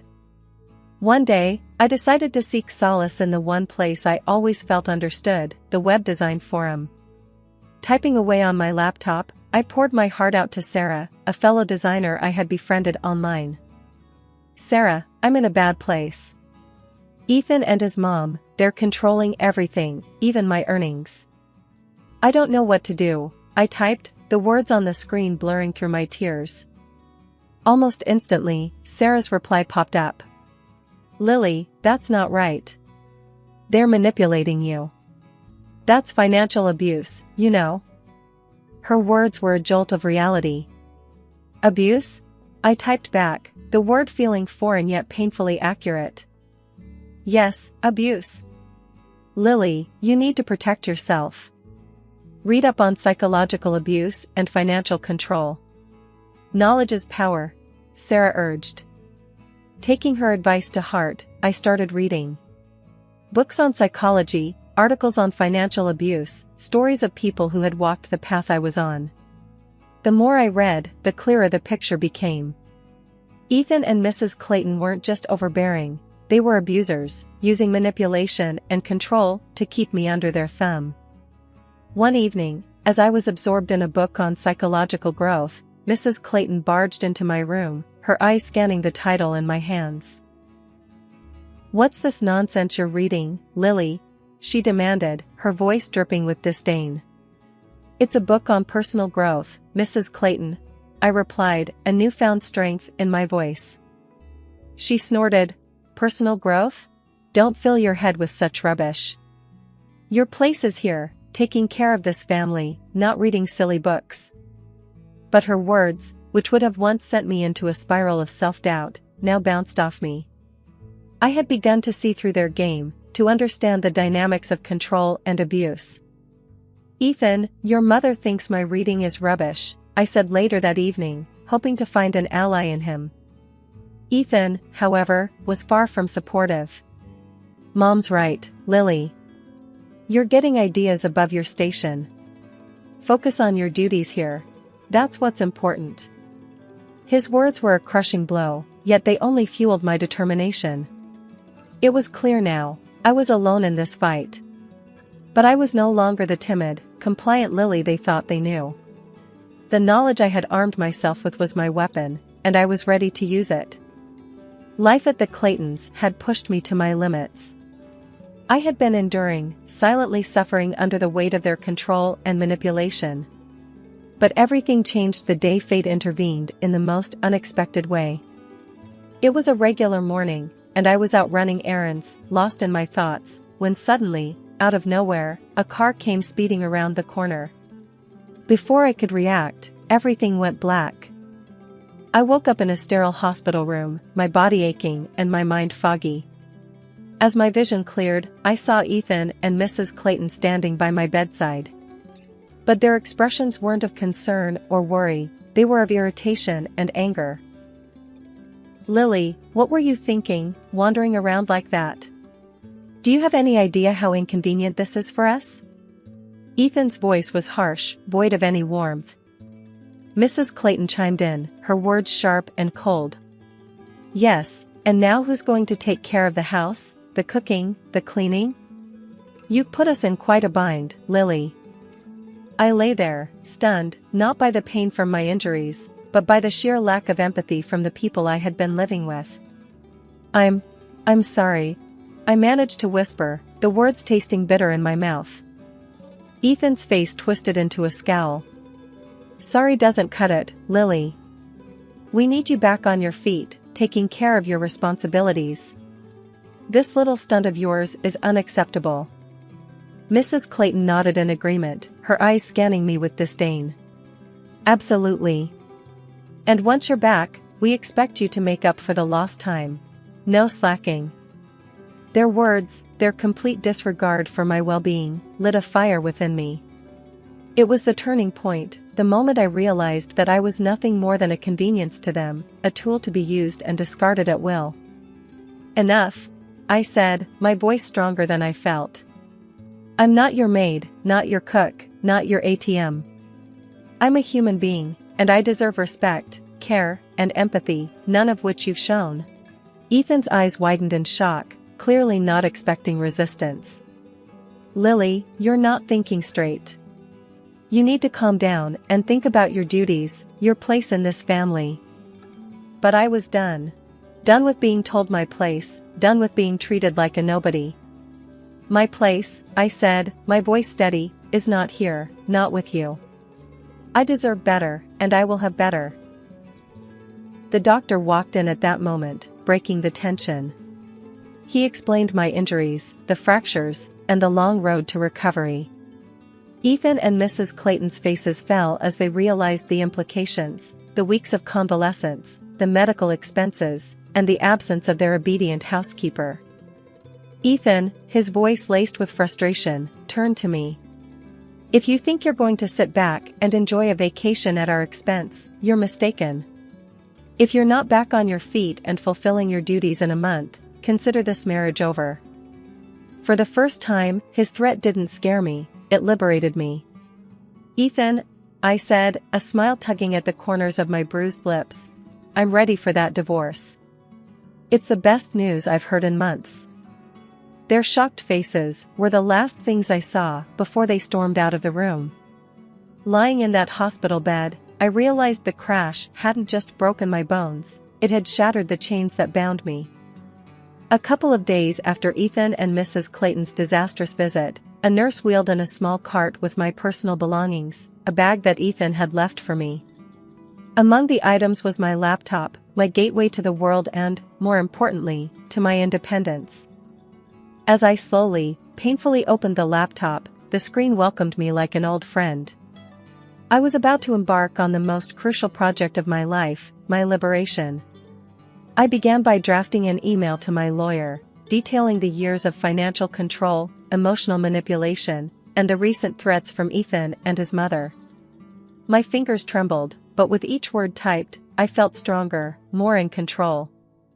A few days later, Ethan came to visit, his demeanor a mix of anger and disbelief. "Lily, what's this nonsense about a lawyer? You think you can take me on?" he scoffed, his voice echoing off the sterile walls. I looked at him, my resolve unwavering. It's not nonsense, Ethan. It's the truth. I'm done being your puppet. I'm taking back my life, my money, my dignity. He laughed, a cold, harsh sound. You? You don't have the guts. You're nothing without me, without us. But I wasn't the old Lily anymore. Watch me, Ethan. You and your mother have controlled and used me for long enough. Those days are over. His face reddened, a vein throbbing in his neck. You'll regret this, Lily. You'll come crawling back. I shook my head, a small smile playing on my lips. I'd rather crawl through fire than come back to you. After Ethan stormed out, the days blended into weeks. My body was healing, but more importantly, my spirit was healing too. I spent hours reading, learning, and preparing for the battle ahead. The hospital room, once a symbol of my vulnerability, had become my war room. The day I was discharged from the hospital marked the beginning of my new life. Grandma Eleanor, frail but with a spirit as strong as ever, was by my side as I walked out of the hospital. Her eyes, filled with tears of pride and relief, told me all I needed to know. I was on the right path. Grandma, I'm scared, but I'm ready, I told her, my voice steady. She squeezed my hand. I know, my dear. And you're not alone. We're in this together. The journey back to Grandma Eleanor's house was quiet, but it was a silence filled with determination and hope. The old Lily was gone, and in her place stood a woman ready to reclaim her life, one step at a time. The morning of the hearing, Grandma Eleanor and I sat at the kitchen table, a silent understanding between us. Lily, you ready for this? She asked, her voice steady but laced with concern. I nodded, feeling a surge of strength from her unwavering support. I am, Grandma. It's time to put an end to this, once and for all. At the courthouse, the atmosphere was tense. Ethan and Mrs. Clayton were already there, their faces a mask of arrogance and disbelief. They still couldn't fathom that the once submissive Lily was challenging them. As we walked past them, Ethan's voice, cold and mocking, reached my ears. You really think you can win this, Lily? You're just a nobody. I stopped, turning to face him, my gaze unflinching. I am somebody, Ethan. And today, you'll see just how much you underestimated me. The court proceedings were a blur, with testimonies given and evidence presented. My lawyer was a pillar of strength, laying out the years of financial and emotional abuse with precision and clarity.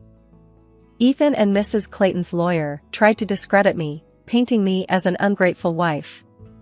But the recordings I had made, the meticulous records of their controlling behavior, and the financial statements spoke louder than their lies.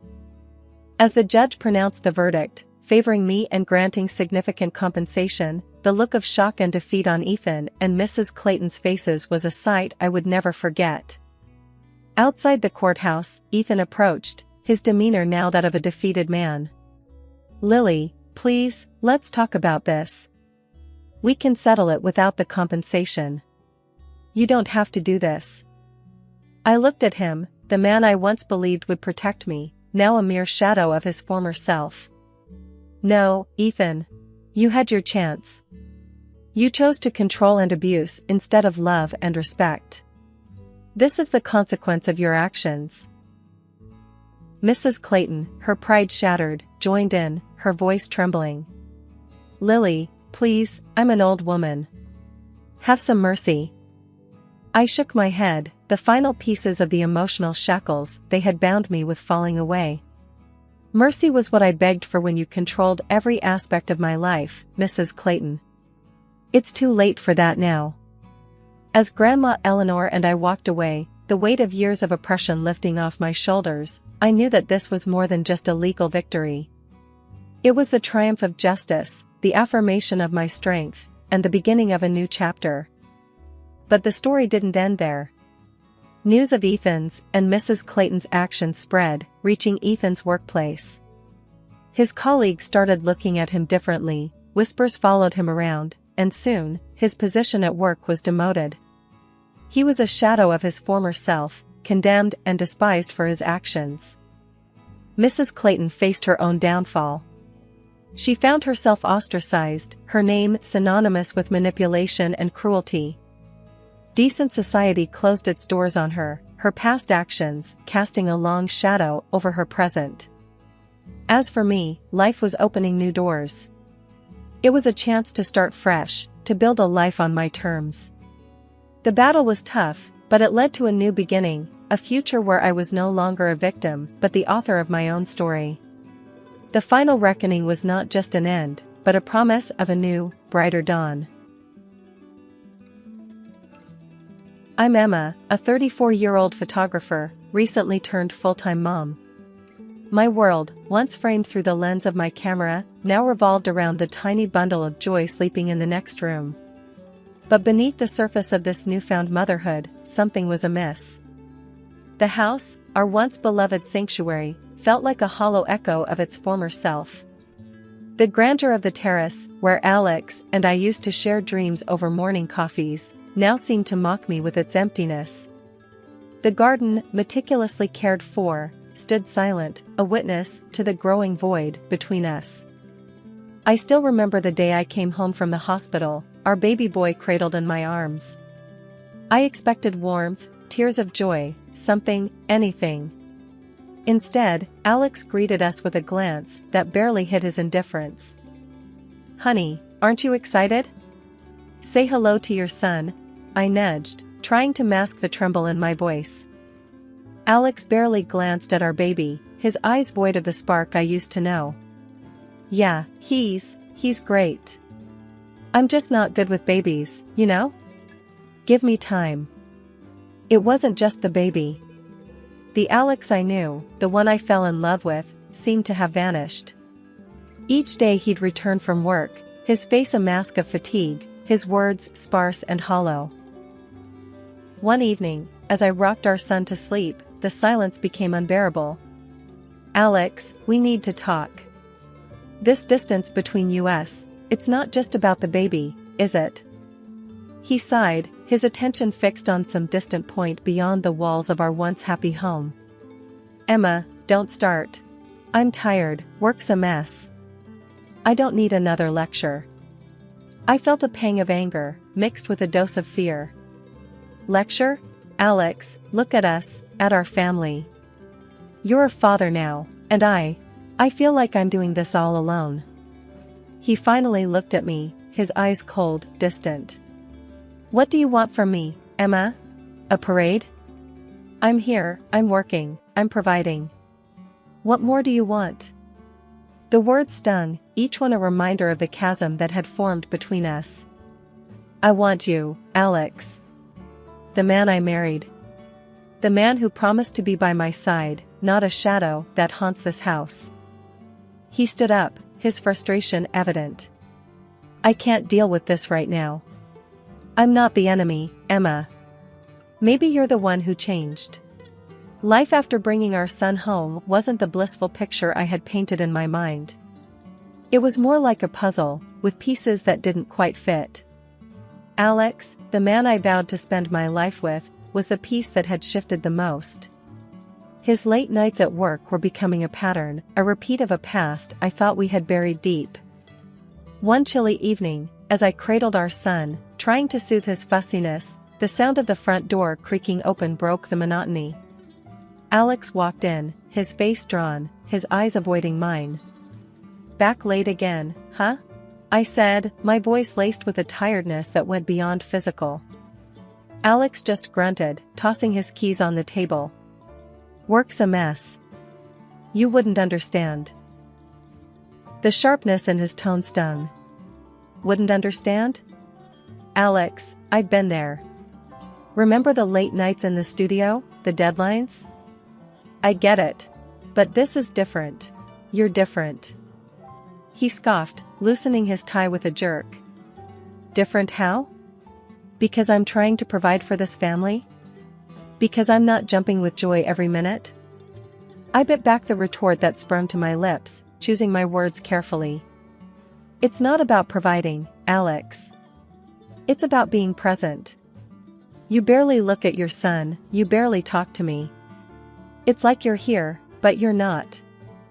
He looked at me then, his eyes hard. What do you want from me, Emma? I'm working my ass off every day, coming home to this. He gestured vaguely around the room. And all I get is complaints. The hurt was raw, real. Complaints? Is that what you think this is? Alex, I'm worried. About us, about you. I see how you avoid us, how you're pulling away. It reminds me of before. The air turned icy. Alex's face tightened, his jaw clenching. Before? You're bringing that up again? I thought we were past that, Emma. I thought we agreed to leave that behind. I held our son closer, his small warmth a stark contrast to the chill between us. Leave it behind? How can I, Alex, when you're acting just like you did back then? Late nights, the distance, the silence. It's all too familiar. He threw up his hands, frustration radiating off him. So, what, you think I'm cheating again? Is that it? You think I haven't changed? The question hung in the air, heavy and unwelcome. I don't know, Alex. I don't know what to think. All I know is that something's not right. And it's tearing us apart. He ran a hand through his hair, a telltale sign of his stress. Tearing us apart? Maybe it's your constant accusations, ever thought of that? Maybe it's you who's not letting us move forward. And just like that, he left the room, leaving behind a silence that was louder than any argument. It was just another mundane afternoon when my phone buzzed with a notification. A message from someone I didn't recognize. Curiosity piqued, I opened it, not knowing that those few lines were about to shatter the fragile piece of my world. Emma, you don't know me, but I think it's time you did. Alex has been living a double life, and I'm the other woman. My heart stopped. This had to be some sick joke. But then I saw the pictures attached.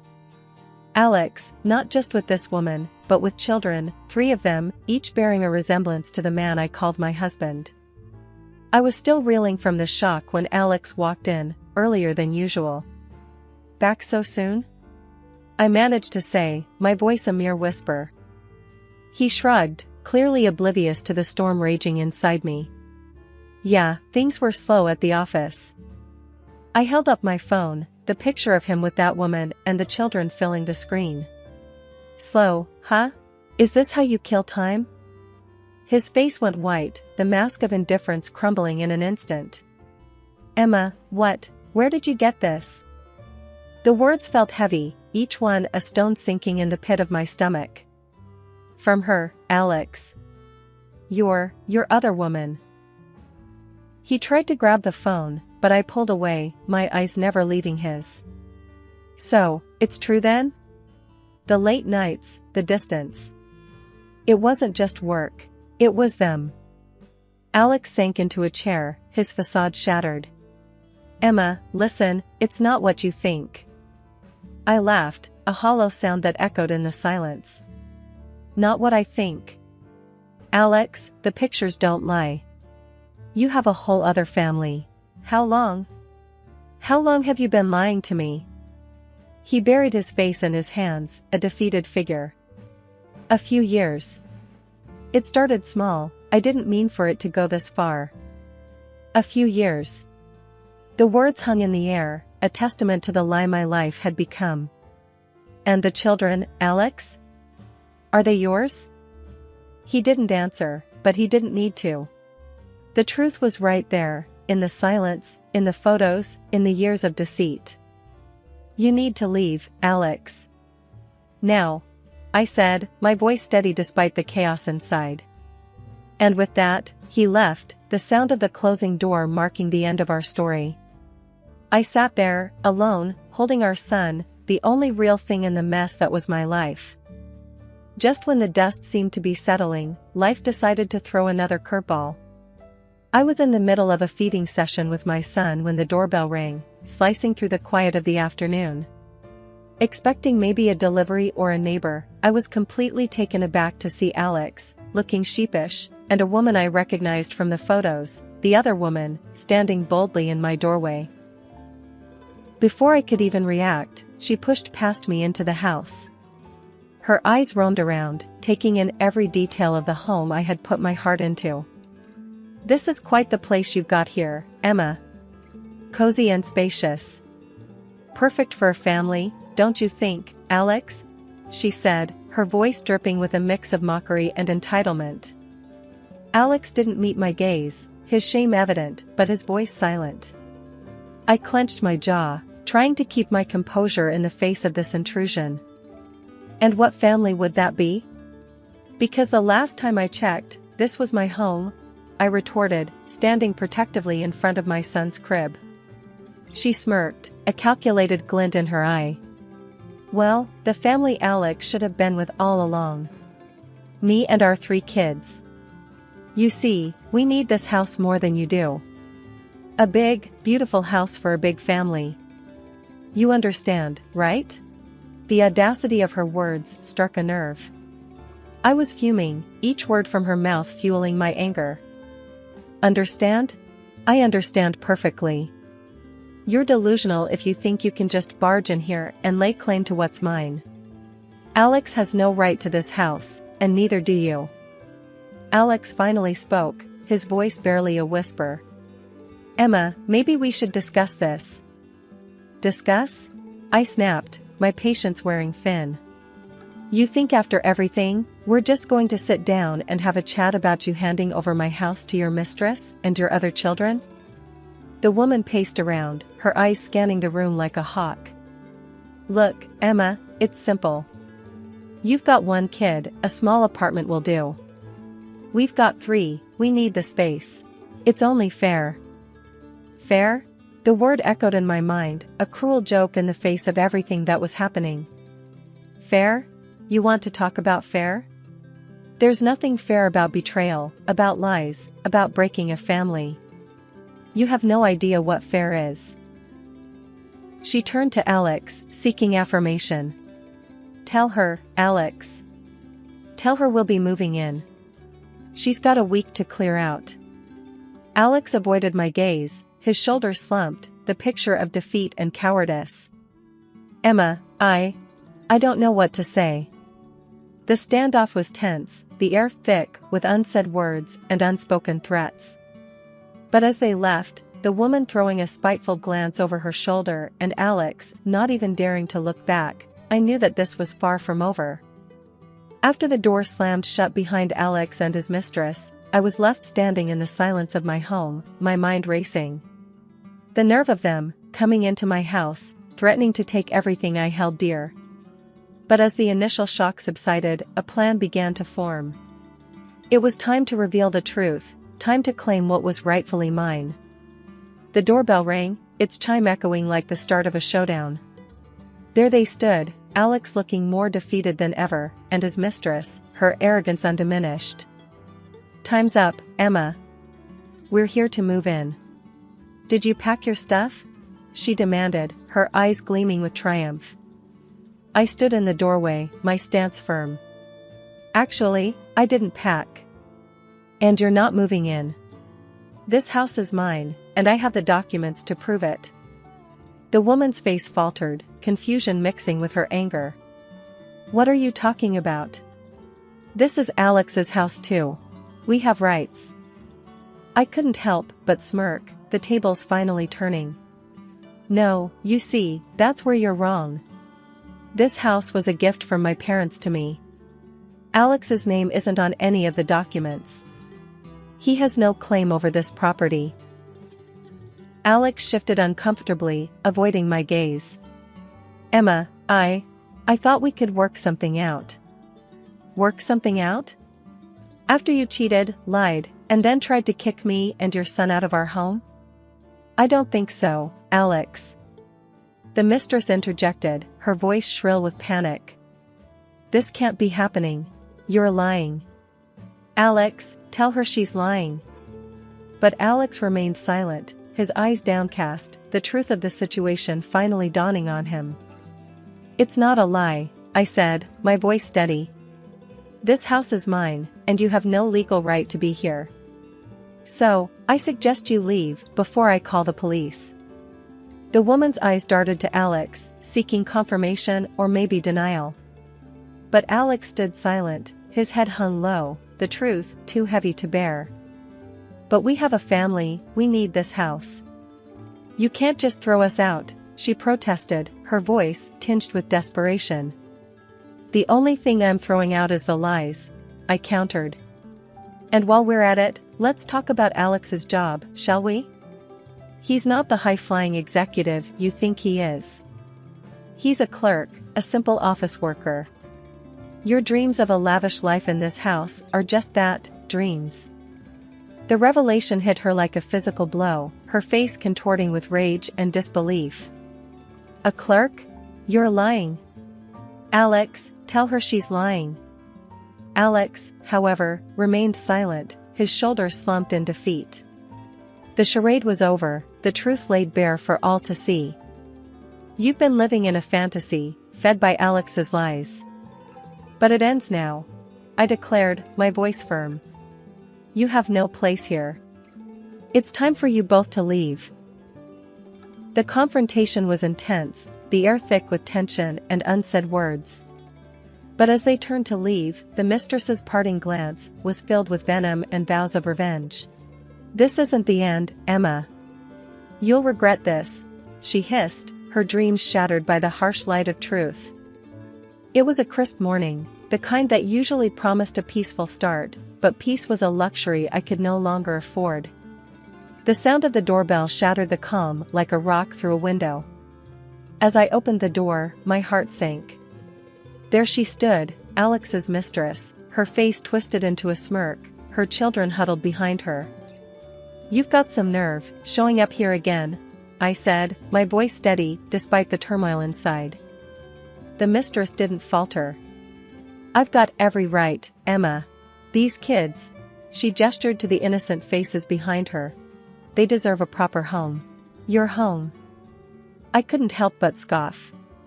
Deserve? The only thing you deserve is a reality check. This is my house, and you're not welcome here. Her smirk widened, her voice growing louder. Oh, I'm not welcome? We'll see about that. You think you can just sit in this big, fancy house all alone with your baby while my kids suffer? You're more heartless than I thought. Her words, sharp and accusing, were meant to wound, and they did. But I wasn't about to let her see that. Heartless? I'm not the one tearing families apart, disrupting lives. You did that all on your own. The neighbors, drawn by her shrill voice, had begun to gather, their whispers like a chorus in the background. She relished the audience, her theatrics reaching new heights. Look at this, folks. Emma here thinks she's too good to share. Thinks this palace is only for her and her baby. What about my children? Don't they deserve a home too? I clenched my fists, fighting the urge to slam the door in her face. Your children deserve better, that's for sure. Better than a mother who uses them as pawns in her twisted games. She stepped closer, her eyes flashing with anger. You think you can judge me, Emma? You, who had everything handed to her on a silver platter. My kids have had to fight for every little thing in their lives. And now, you want to deny them a roof over their heads? I shook my head, disbelief and anger swirling inside me. I'm not denying them anything. Their father, the man you stole from me, he's the one you should be looking at. He's the one who's failed them, and you. The mistress's face reddened, her mouth opening and closing like a fish out of water. Alex promised us a better life. He promised we'd have this house. Are you going to stand there and tell me those were all lies? Her words hung heavy in the air, a painful reminder of Alex's betrayal. Promises from Alex aren't worth much these days, it seems. But one thing's for sure, this house isn't part of his empty promises. It's mine, and you have no claim to it. She bristled, her composure slipping. I'm not leaving, Emma. Not until you do right by these kids. I'll camp out here if I have to. I'll make sure everyone knows what kind of cold-hearted witch lives in this mansion." I stared at her, the absurdity of the situation hitting me full force. "You're going to camp out? On my property? I don't think so. This is your last warning. Leave now, or I'll call the police." Her eyes darted around, the gathered neighbors serving as her audience. But the resolve in my voice must have hit a nerve. She gathered her children, her parting shot a venomous glare. "This isn't over, Emma. You think you've won, but you've just started a war." The drama of the previous week still hung heavy in my home, like a cloud refusing to move on. I was Emma, a woman who thought she had seen it all, until the doorbell rang again, bringing a chapter one thought I had closed. There he was, Alex, standing on my doorstep, his face a mixture of regret and desperation. The sight of him, after everything, sparked a fury I hadn't known I possessed. "What are you doing here, Alex? Haven't you done enough?" I spat, my words sharp and unforgiving. He looked down, his hands fidgeting nervously. "Emma, I need to talk to you. It's important." I crossed my arms, my stance unyielding. "Talk? After you tried to take my home, after all the lies? You must be kidding." He swallowed hard, a man grasping at straws. "Please, Emma. I made a mistake, a huge mistake. I see that now. I was wrong, so wrong." I couldn't help but laugh, the sound bitter and hollow. "A mistake? Is that what you call it? You destroyed our family, Alex. You chose her, chose that life. And now you're here, what, asking for forgiveness?" His eyes met mine, a glimmer of the man I once knew flickering in their depths. "Not just forgiveness, Emma. I want to come back. I want to make things right. For you, for our son." The audacity of his request left me speechless. How could he stand there, asking for a second chance as if he could erase the past with a few words? "You want to come back? After everything? You think you can just walk back into our lives like nothing happened?" I asked, my voice rising with every word. He nodded, a desperate man clinging to a lifeline. "Yes, Emma. I know I don't deserve it, but I want to try. I'll do anything, everything to make it up to you, to our son." I shook my head, the finality of my decision clear in my mind. "It's too late, Alex.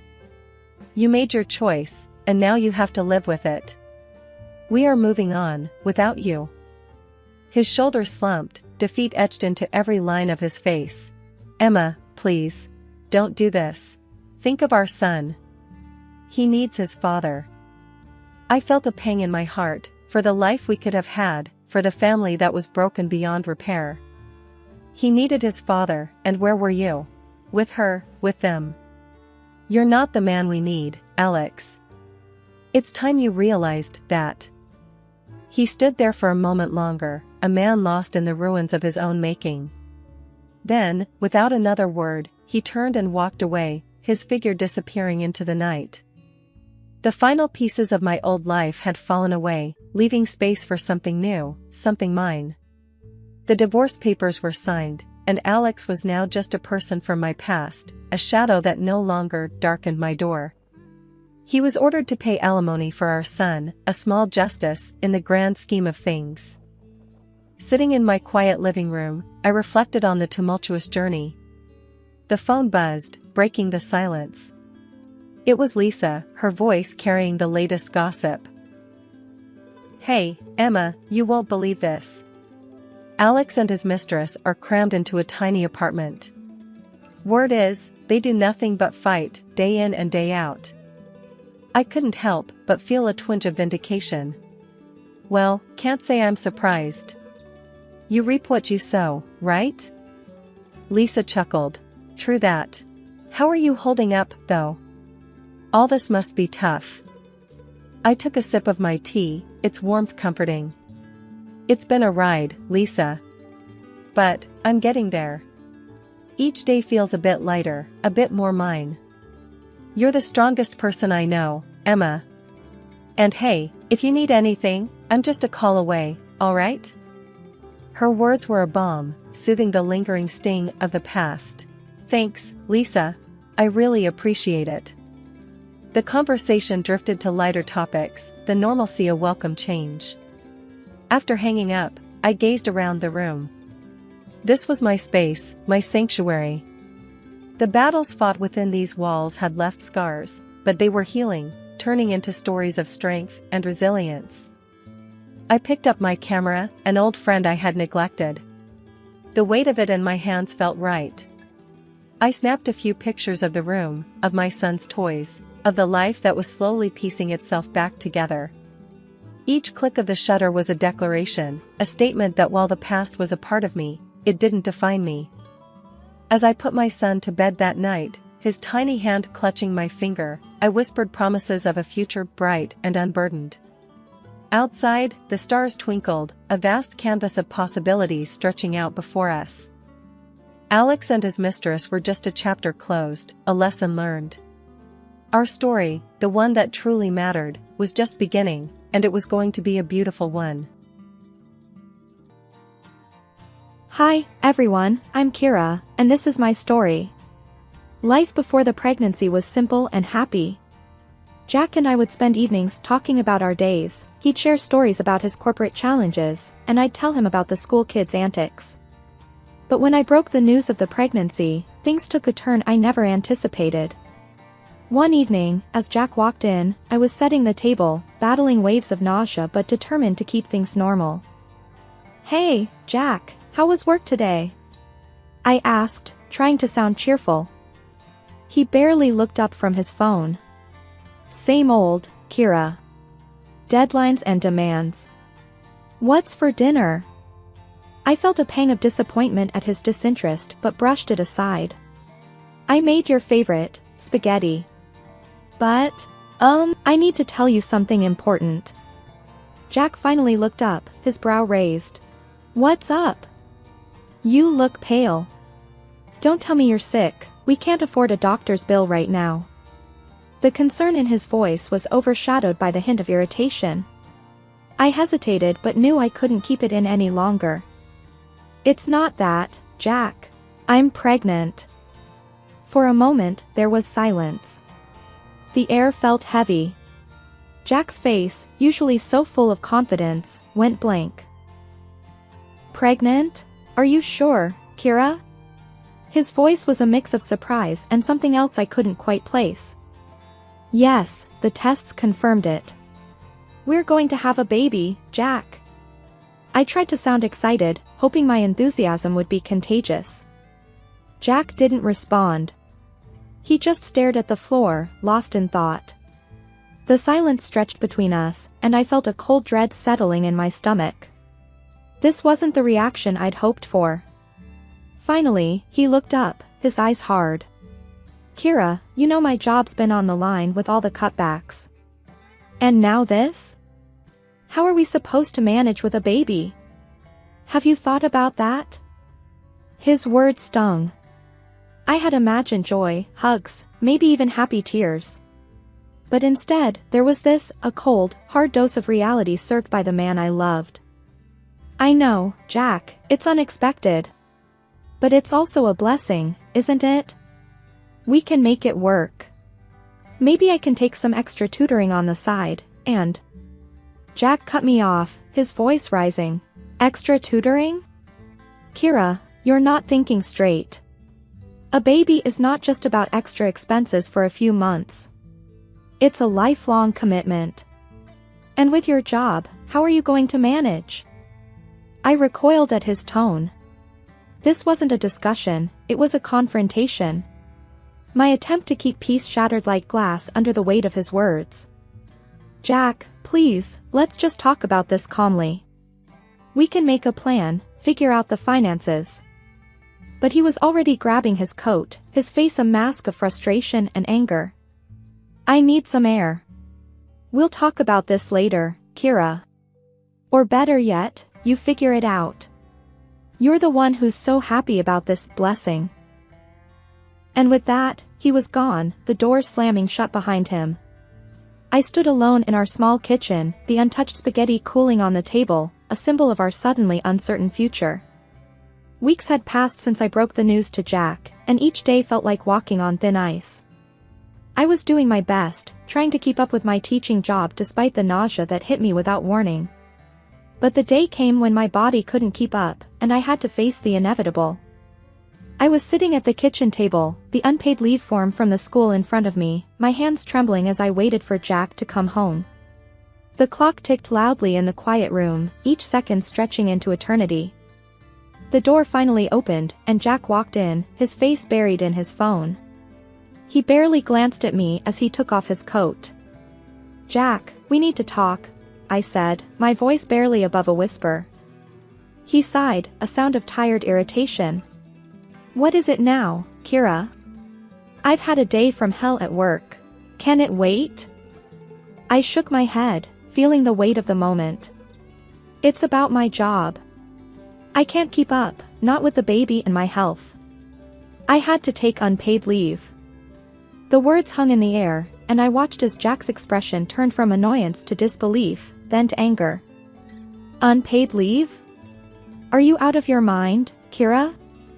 How in the hell are we supposed to manage without your salary? Did you even think about that before making this brilliant decision?" His voice was rising, each word a sharp jab at my already fragile state. I tried to keep calm, to explain the situation. "Jack, please understand. I'm not doing this by choice. The doctor said it's crucial for the baby's health. I'm sick all the time, I can't stand up in front of a class without feeling like I'm going to pass out. What was I supposed to do?" But my words seemed to fuel his anger even more. "You always have an excuse, don't you, Kira? It's always something with you. First, you bring this surprise pregnancy on me, and now this? What's next? Are you going to tell me you can't even take care of the baby once it's here?" His words stung like venom, and I felt tears pricking my eyes. This wasn't the Jack I knew, the man I had married. "Jack, please, you're not being fair. I'm doing the best I can. It's not like I'm sitting around, enjoying this. Do you think I like being sick, feeling weak all the time? This is hard for me too, you know." There was a moment of silence as Jack paced the room, his hands clenched into fists, his breathing heavy. "You know what, Kira? I'm done. I'm done dealing with this day in, day out. You figure out how to manage your situation, but don't expect me to stand around and watch our lives go down the drain because you can't handle it. I've got my own problems to deal with." The days following our confrontation felt like moving through a thick fog. Jack's presence in the house became like a shadow, barely speaking, his face a mask of cold indifference. I missed the sound of his laughter, the warmth of his touch, but all that seemed like a distant memory now, buried under the weight of our current reality. I was sprawled on the couch, a hand on my belly, trying to find some comfort in the little life growing inside me, when Jack walked in from work. His steps were heavy, the slamming of the door louder than usual. "Jack, you're home early," I said, attempting to break the ice that had formed between us.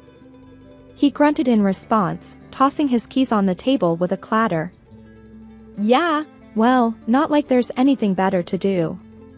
Can't exactly go out with the guys knowing I've got a whole circus to deal with at home." His words were like daggers, and I felt my heart sink. "Jack, I don't know what to say anymore. I'm trying here, really trying. But it's like nothing I do is right in your eyes." He let out a dry laugh, void of any humor. "Right? Kira, let's not kid ourselves. You lying around all day while I bust my ass at work, that's not trying. That's you taking a vacation at my expense." I couldn't believe what I was hearing. This wasn't the man I married. Vacation? You think this is a vacation for me? Being sick all the time, feeling like I'm a burden to you? This is a nightmare, Jack. I wish you could understand. Jack poured himself a drink, his back turned to me. Understand? Oh, I understand all right. I understand that I'm supposed to be the provider, the protector.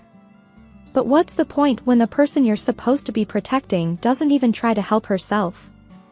I tried to sit up, fighting the dizziness that came with the movement. Help myself? How, Jack? Tell me, because I'd love to know. I'm carrying our child, dealing with this sickness every day. What more do you want from me? He downed his drink in one go, the glass hitting the table with a thud. I want a partner, Kira. Someone who stands by me, not someone who adds to the load. But you wouldn't understand that, would you? It's always about you and your problems. Tears blurred my vision, the words choking in my throat. Jack, I'm your wife. Your partner. But it feels like I'm nothing to you now. I'm scared, Jack. Scared of what's happening to us, scared of facing this alone. For a moment, there was silence, the kind that screams louder than words. Then Jack stood up, his figure looming over me. Scared? You're not the only one, Kira. But unlike you, I don't have the luxury of breaking down. I've got to keep it together, for both of us. Because if I don't, who will? The day we had the appointment with Dr. Harris felt like walking into a storm. I knew how important it was for Jack to understand what I was going through, but his reluctance hung in the air, heavy and foreboding. As we sat in Dr. Harris's office, the doctor's gaze was kind but serious. I've asked you both here because it's crucial to understand the reality of Kira's condition. Nausea during pregnancy can be debilitating, and it's not uncommon for it to last throughout the pregnancy. Jack shifted uncomfortably in his chair, a skeptical smile on his face. Come on, Doc. Are you telling me this nausea thing is real? I mean, people go to work sick all the time. Kira's just taking it easy, right? Dr. Harris's expression didn't change. Jack, this isn't about taking it easy. Pregnancy can significantly impact a woman's body. It's not something one can simply shrug off. Kira's not pretending. This is a serious medical condition that requires support and understanding, especially from her partner. I could feel Jack's impatience growing, his disbelief a tangible force in the room. Seriously, Doc? So, what, I'm supposed to believe that she can't do a thing because of a little morning sickness? I work hard every day. It's not like I can just call in sick whenever I feel like it. Dr. Harris leaned forward, his voice firm. Jack, this isn't a little morning sickness.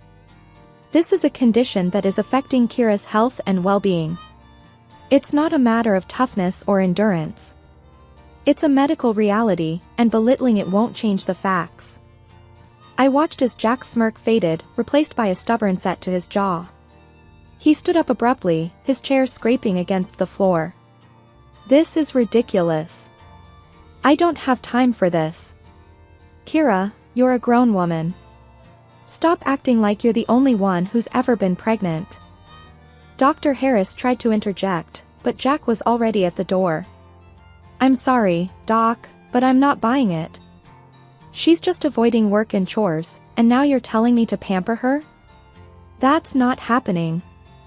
And with that, Jack walked out, leaving a heavy silence in his wake. Dr. Harris looked at me, his eyes filled with concern. Kira, I'm sorry. But please know, you're not alone in this. We'll find a way to manage your symptoms and get you the support you need. I nodded, the lump in my throat making it hard to speak. The doctor's office, once a place of reassurance, now felt like the eye of the storm, with the hardest part still to come. The day of the corporate party loomed over us like a dark cloud.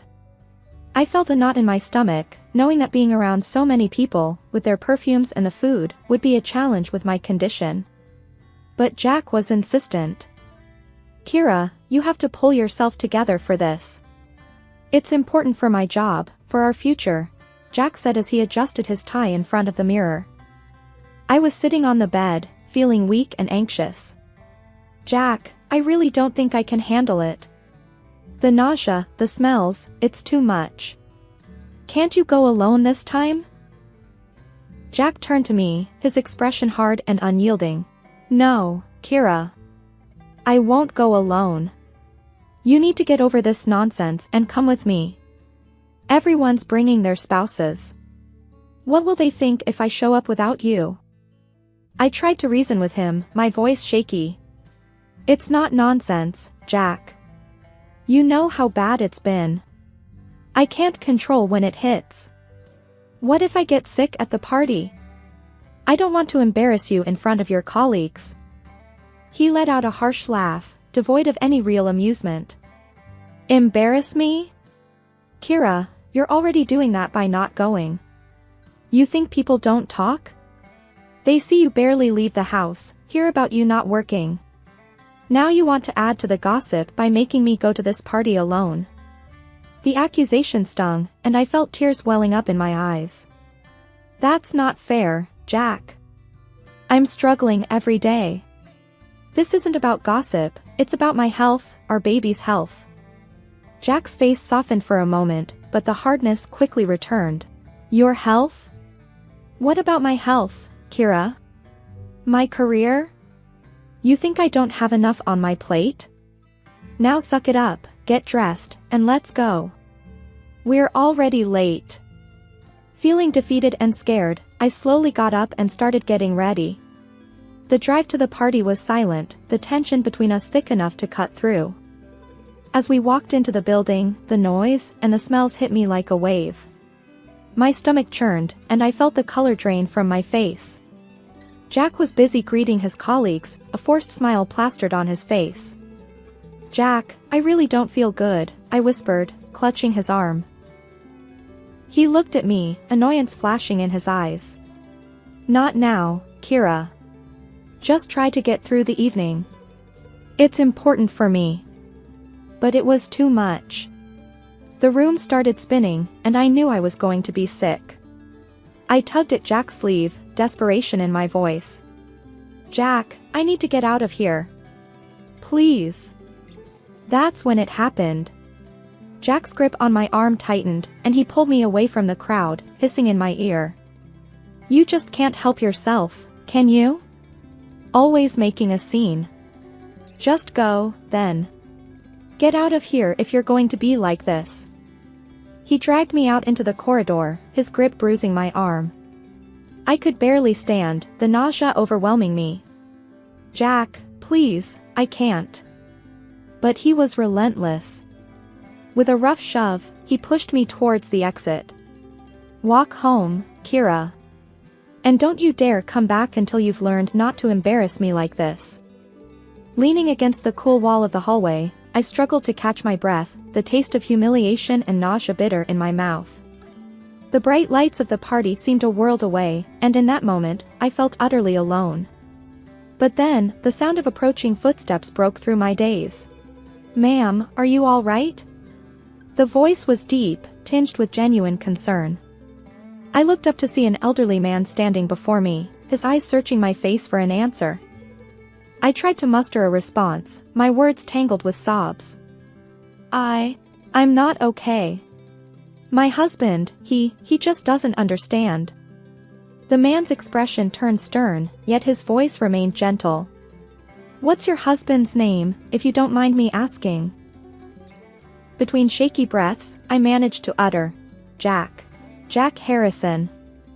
A flicker of recognition crossed the man's face, but he quickly masked it with a nod. I see. And why, may I ask, did he leave you out here all alone? The concern in his voice was a balm to my frayed nerves. I found myself confiding in this stranger, telling him about the pregnancy, the nausea, and how Jack had dismissed my struggles and pushed me away. The man listened intently, his jaw tightening with every word I spoke. That's no way for a man to treat his wife, especially in your condition. Jack ought to be ashamed. What kind of partner turns his back on his family when they need him most? His words, spoken with such conviction, stirred something within me, a flicker of hope, a sense of validation I hadn't felt in a long time. I don't know what to do anymore. I feel so lost, I admitted, the weight of my situation pressing down on me. The man placed a gentle hand on my shoulder, his gaze steady and reassuring. "You're not alone. Not anymore. Come, let's find you a place to sit down and get some water. You need to take care of yourself, for your sake and your baby's."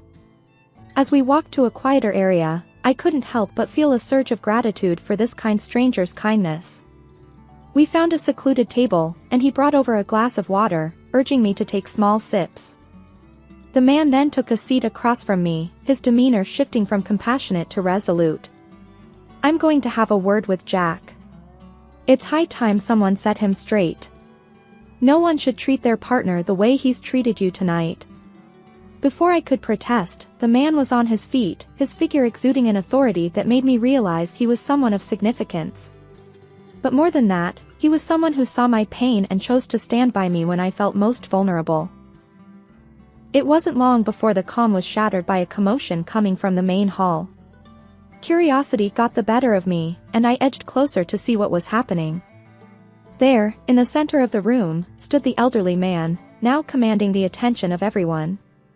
Beside him was Jack, looking like he wished the ground would swallow him whole.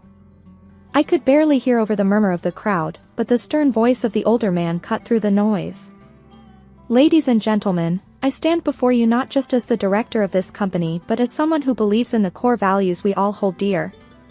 It has come to my attention that one of our own has grossly failed to uphold these values in his personal life."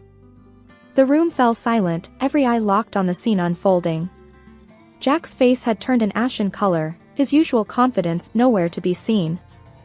The director continued, his gaze unwavering. "Jack Harrison, you have not only let down this company but also the very family you vowed to protect and respect. Mocking your pregnant wife, leaving her in distress, is behavior that I cannot, and will not, tolerate under any circumstances." I could feel the eyes in the room shifting between Jack and the director, whispers and murmurs filling the space with a mixture of shock and disbelief. Jack finally found his voice, though it was nothing more than a weak stammer. "Sir, you don't understand. Kira, she's just overreacting. She's making it all up. It's not like it sounds." The director's eyes narrowed, his disappointment clear. "Overreacting? Jack, you were seen manhandling your wife, dismissing her health concerns, and leaving her alone and unwell. Is that the kind of man you are? Is that the example you set?" Jack seemed to shrink with every word, his usual bravado fading into nothingness. The crowd was watching, some with open disapproval, others with whispered conversations behind their hands. "Sir, please, I didn't mean for it to. I was just stressed, that's all," Jack pleaded, his voice barely audible. The director shook his head, his decision made. "Stress is no excuse for your behavior, Jack. Effective immediately, you are relieved of your duties at this company. I will not have someone who exhibits such disregard for their family representing us in any capacity." The finality in the director's voice left no room for argument. Jack stood there, defeated and alone, as the director turned his attention to the crowd. "Let this be a reminder to all of us. Our actions, both in our professional and personal lives, reflect on who we are. Let's strive to be better, to support and respect those around us." As the director stepped down, the room erupted into a low buzz of conversations. Jack made a hasty exit, his fall from grace complete. The days following the party felt surreal, like I was living in a dream, or perhaps finally waking up from a nightmare. The silence in the house was no longer suffocating, it was peaceful, a space for me to breathe and gather my thoughts. Sitting at the kitchen table with a cup of tea, I watched the early morning sun paint the room with a gentle light. It was then that the doorbell rang, a sound that once would have sent a jolt of anxiety through me. But not today. Today, I felt a strange sense of calm. I opened the door to find Jack's director standing there, his face somber yet kind. "Kira, may I come in?" I nodded, stepping aside to let him in. "Of course, please." As we sat at the table, the director folded his hands, his gaze meeting mine. "I wanted to check on you, after everything that happened. And to talk about what comes next." I took a deep breath, the weight of his words settling in my heart. Thank you. It's been a lot to process. But I feel like it's time to move forward, to make some changes. The director nodded, a look of understanding in his eyes. That's a good mindset to have. And you won't be alone in this. The company has a support system for situations like these. We can offer counseling, legal advice if you need it, and financial support, especially with the baby on the way. The kindness in his offer brought tears to my eyes. I don't know what to say. Thank you. This means so much to me. He offered a gentle smile. It's the least we can do. No one should go through what you've been through alone. And as for Jack, he's been given the resources to seek help too. It's up to him to decide what to do with them. I nodded, a sense of closure washing over me. Jack's path was his to choose, but mine was clear now. It was time to rebuild, to create a new life for myself and my baby. The director stood, placing a business card on the table. If you need anything at all, you call this number. We're here for you, Kira. After he left, I looked around the quiet house, the walls echoing with the promise of a new beginning. I picked up the business card, running my fingers over the embossed letters. It was more than just a piece of paper, it was a lifeline, a symbol of hope. I took a sip of my tea, the warmth spreading through me. With the support of people who cared and the strength I had found within myself, I knew I could create a brighter future, a new dawn not just for me, but for the little life growing inside me. And as I watched the sun climb higher into the sky, I realized that this wasn't the end of my story. It was just the beginning. In the heart of the city stood a quaint toy store, a sanctuary where joy was measured in smiles and laughter. That's where my story begins, where fate decided to play its hand. I'm Lily, a 29-year-old who found solace among the aisles of toys, each one holding a story waiting to be told. It was a regular day, the store buzzing with the usual chatter, when he walked in, Jake, the man who unknowingly was about to turn my world upside down. He wandered through the aisles with a look of determination, his eyes scanning the shelves for the perfect gifts. Excuse me, he said, approaching me with a gentle smile, I'm on a mission to find the coolest toys for the children of my friends. Any recommendations? I smiled, pointing towards the latest action figures. You can't go wrong with these. Kids love them, and they're our top sellers this month. Jake picked up one of the figures, examining it with an intrigued expression. Looks like you really know your stuff. Do you enjoy working here? I laughed, a warm feeling blooming inside. I do. It's more than just a job. It's like being a part of countless happy childhood memories. But tell me more about you. Is being the cool uncle a full-time job? His laughter echoed through the store, a sound that felt oddly comforting. It feels like it sometimes. But seriously, my family is pretty big, parents, 2 younger sisters. One is about to get married and move to another city. It's chaotic, loud, but I wouldn't have it any other way. We continued to chat, our conversation flowing effortlessly. I shared my story, how life had been a solitary journey since my grandmother passed, leaving me her small, cherished house. Jake listened with genuine interest, his eyes never leaving mine. It sounds like you've had your share of challenges, he said softly. Your grandmother must have been a remarkable woman to raise someone as strong and kind as you. The store started to quiet down, signaling the end of the day. Our conversation, however, was far from over. It's not often you meet someone who understands the value of family, I remarked. Your family sounds wonderful. A bit like the big, happy family I've always imagined. Jake's gaze held a warmth that made my heart skip a beat. They are wonderful, and a bit overwhelming at times. But you know, maybe one day you could meet them. I have a feeling they'd love you. As we parted ways that evening, the air was thick with unspoken promises and possibilities. Little did I know, this chance encounter, this hopeful meeting, was the beginning of a journey full of unexpected twists and turns. The day I was to meet Jake's family, my heart fluttered like a butterfly in a garden of hope. Dressed in my best, I rehearsed conversations and imagined laughter-filled rooms. Jake held my hand as we walked up to his family's apartment, his grip reassuring yet tense. "Ready to dive into the circus?" Jake joked, trying to lighten the mood. I squeezed his hand, a nervous smile on my face. "As ready as I'll ever be. Just promise me they won't throw any pies." The door swung open to reveal a bustling living room. Jake's mom, a stout woman with sharp eyes, scrutinized me from head to toe. His dad, a towering figure with a booming voice, offered a brief nod. And then there were Sarah and Megan, Jake's younger sisters, their eyes glinting with something I couldn't quite place. "Family, meet Lily. Lily, this is the crew I warned you about," Jake introduced, a hint of pride in his voice. I extended my hand, my voice barely above a whisper. "It's so nice to meet you all. I've heard so much about you." Jake's mom was the first to break the silence. "So, you're the girl who's been keeping our Jake so occupied. Tell us about yourself. Jake mentioned you work at a toy store?" I nodded, feeling their eyes on me. "Yes, I love it there. It's like being surrounded by joy every day. And, well, I was raised by my grandmother. She left me her house, and that's where Jake and I..." Sarah cut me off with a laugh that felt more like a jab. "Raised by your grandmother, huh? That explains the antique vibe you've got going on.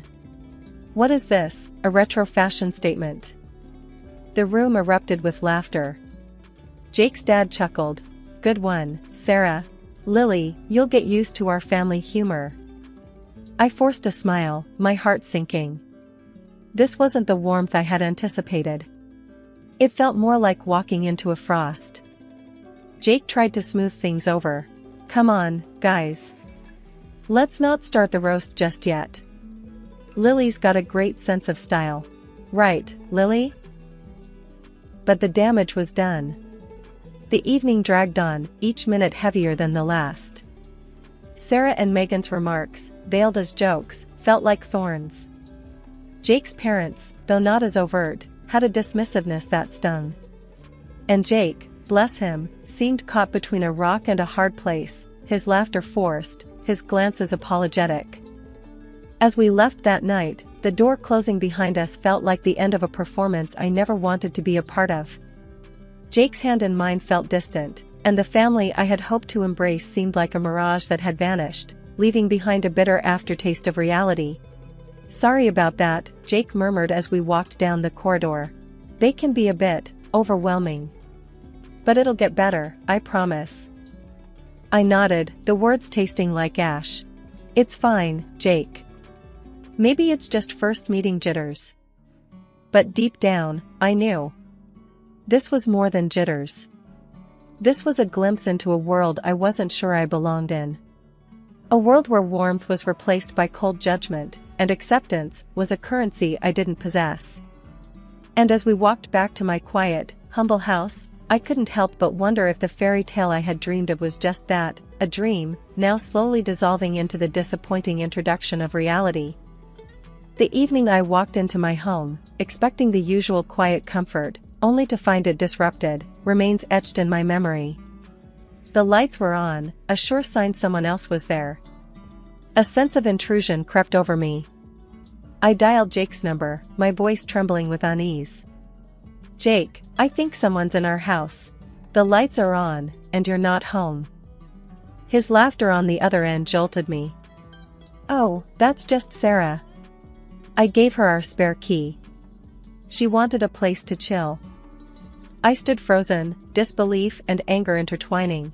"You gave your sister a key to our house, without asking me?" Jake's tone was dismissive. "Come on, Lily. She's my sister.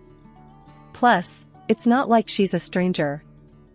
As I entered the living room, there she was, Sarah, lounging on our couch, my personal laptop open in front of her. The sight felt like a violation of my private space. "Sarah, what are you doing?" "That's my laptop," I said, my voice firm yet controlled. She didn't even bother looking up. Relax, Lily. We're family now. I figured what's yours is mine, right? That evening, when Jake returned, I confronted him. Jake, your sister can't just barge into our house and use my things without permission. It's not right. His response was infuriating. Lily, you're overreacting. She's just using the laptop. Don't make a big deal out of it. But it is a big deal to me, Jake. It's about respect and privacy, I argued, my frustration growing. Jake just shook his head. I don't see the problem here. She's family. You need to be more accommodating. From then on, Sarah's visits became a regular occurrence. She'd walk in whenever she pleased, treating our home like it was her own.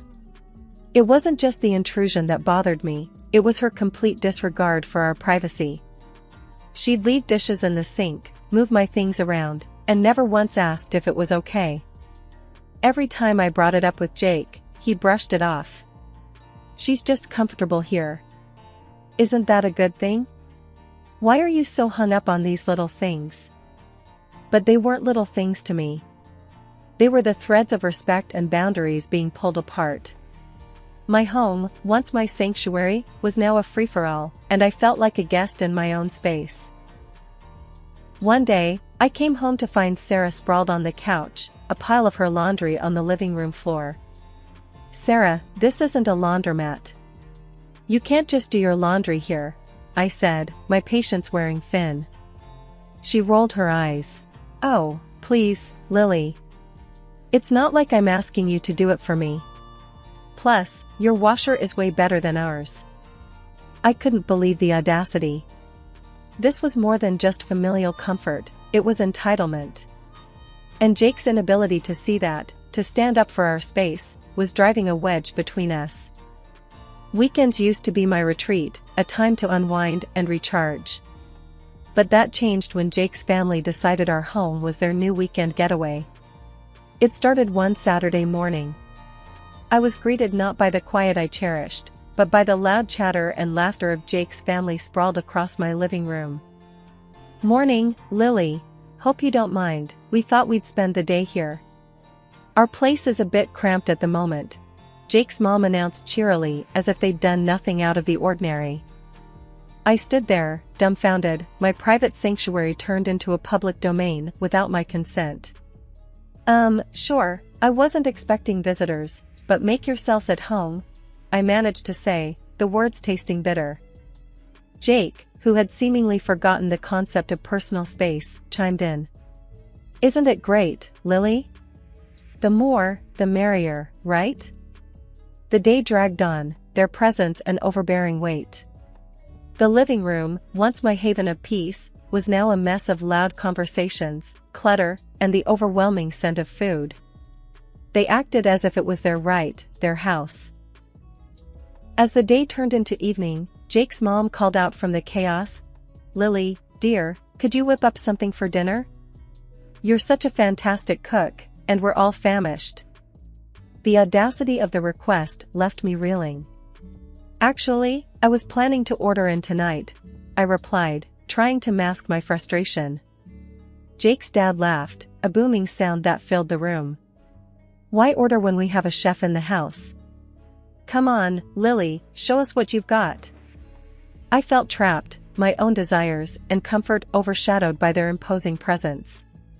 Cooking in my kitchen, I felt like a stranger, an outsider catering to the whims of uninvited guests. Later that evening, I tried to talk to Jake about it. Jake, this isn't working for me. Your family can't just take over our home every weekend. Jake, ever the family man, just shrugged. They're just being family, Lily. This is what families do. You're overthinking it. But it's our home, Jake. Our space. There should be limits, boundaries, I argued, my voice a mix of plea and demand. He didn't get it, or he chose not to. Lily, they're not doing any harm. We have the space, why not share it? I went to bed that night with a heavy heart, the sounds of their laughter and chatter a stark reminder of how my sanctuary had been breached. My home, my rules, my peace, all invaded without a second thought. And the man I shared my life with couldn't, or wouldn't, see the lines being crossed. The once peaceful sanctuary of my home had become a battlefield, the air thick with tension and unspoken words.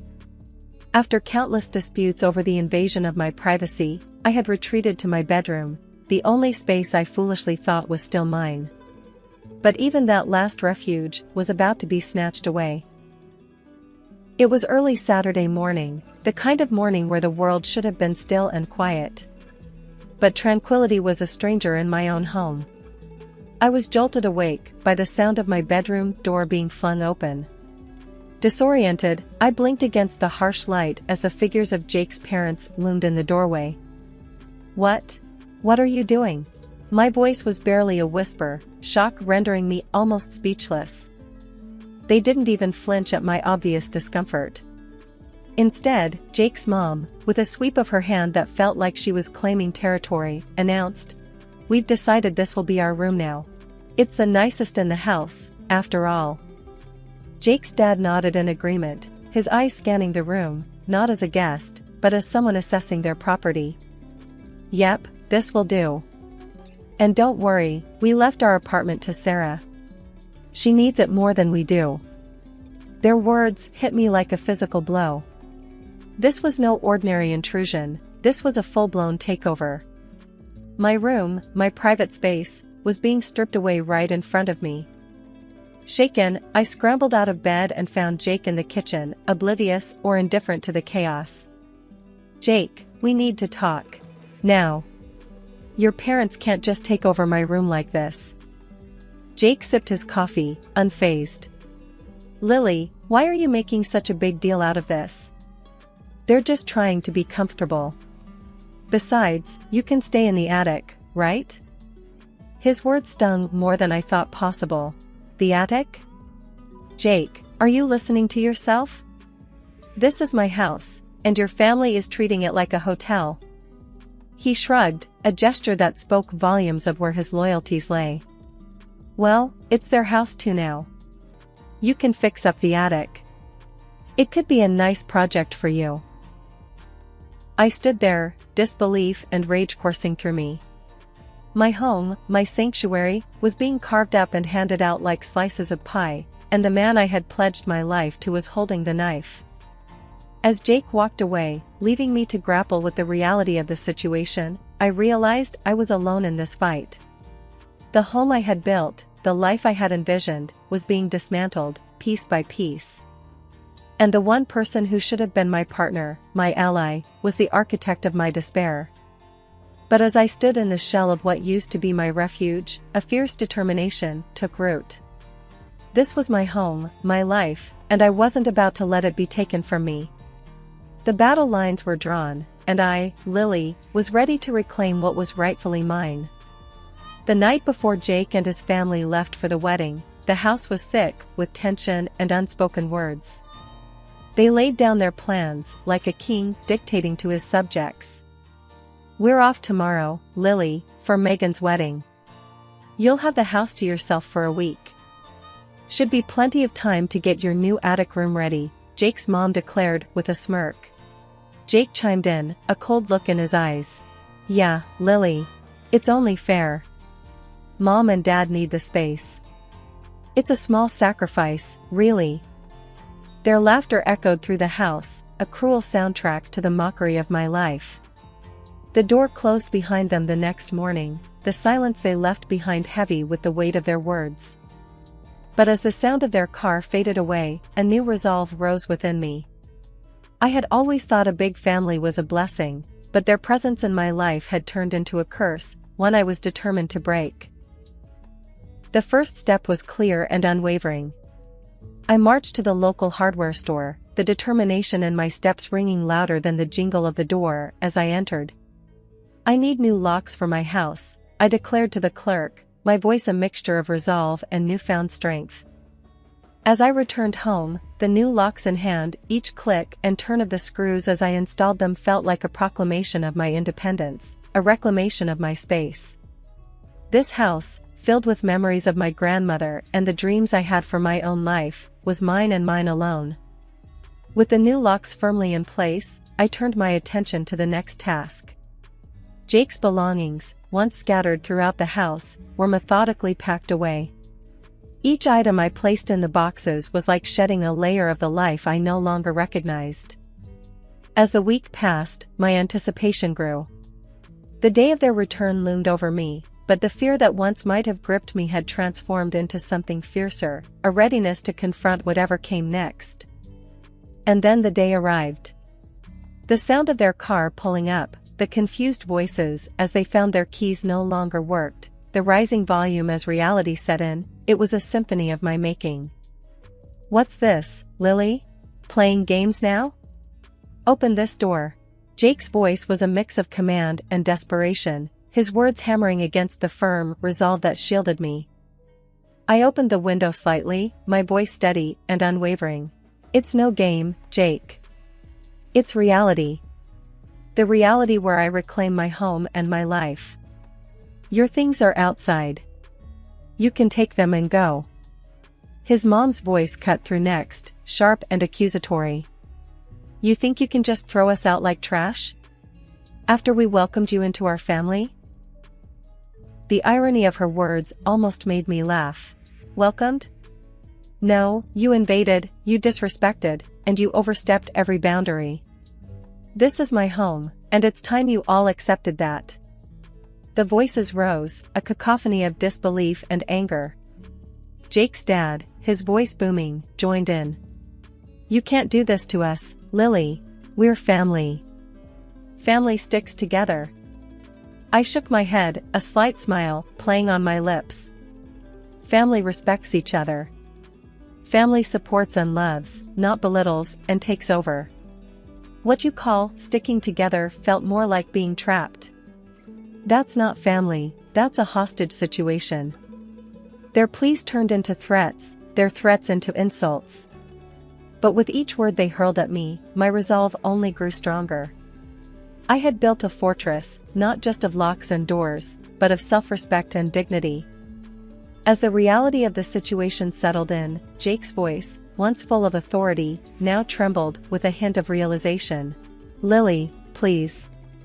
Let's talk about this. We can sort it out." But the time for talking had passed long ago. "There's nothing left to talk about, Jake. I gave you and your family every chance to be part of my life, my home.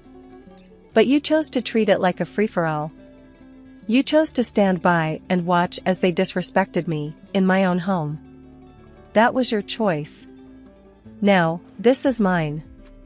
The neighbors, drawn by the commotion, watched from a distance.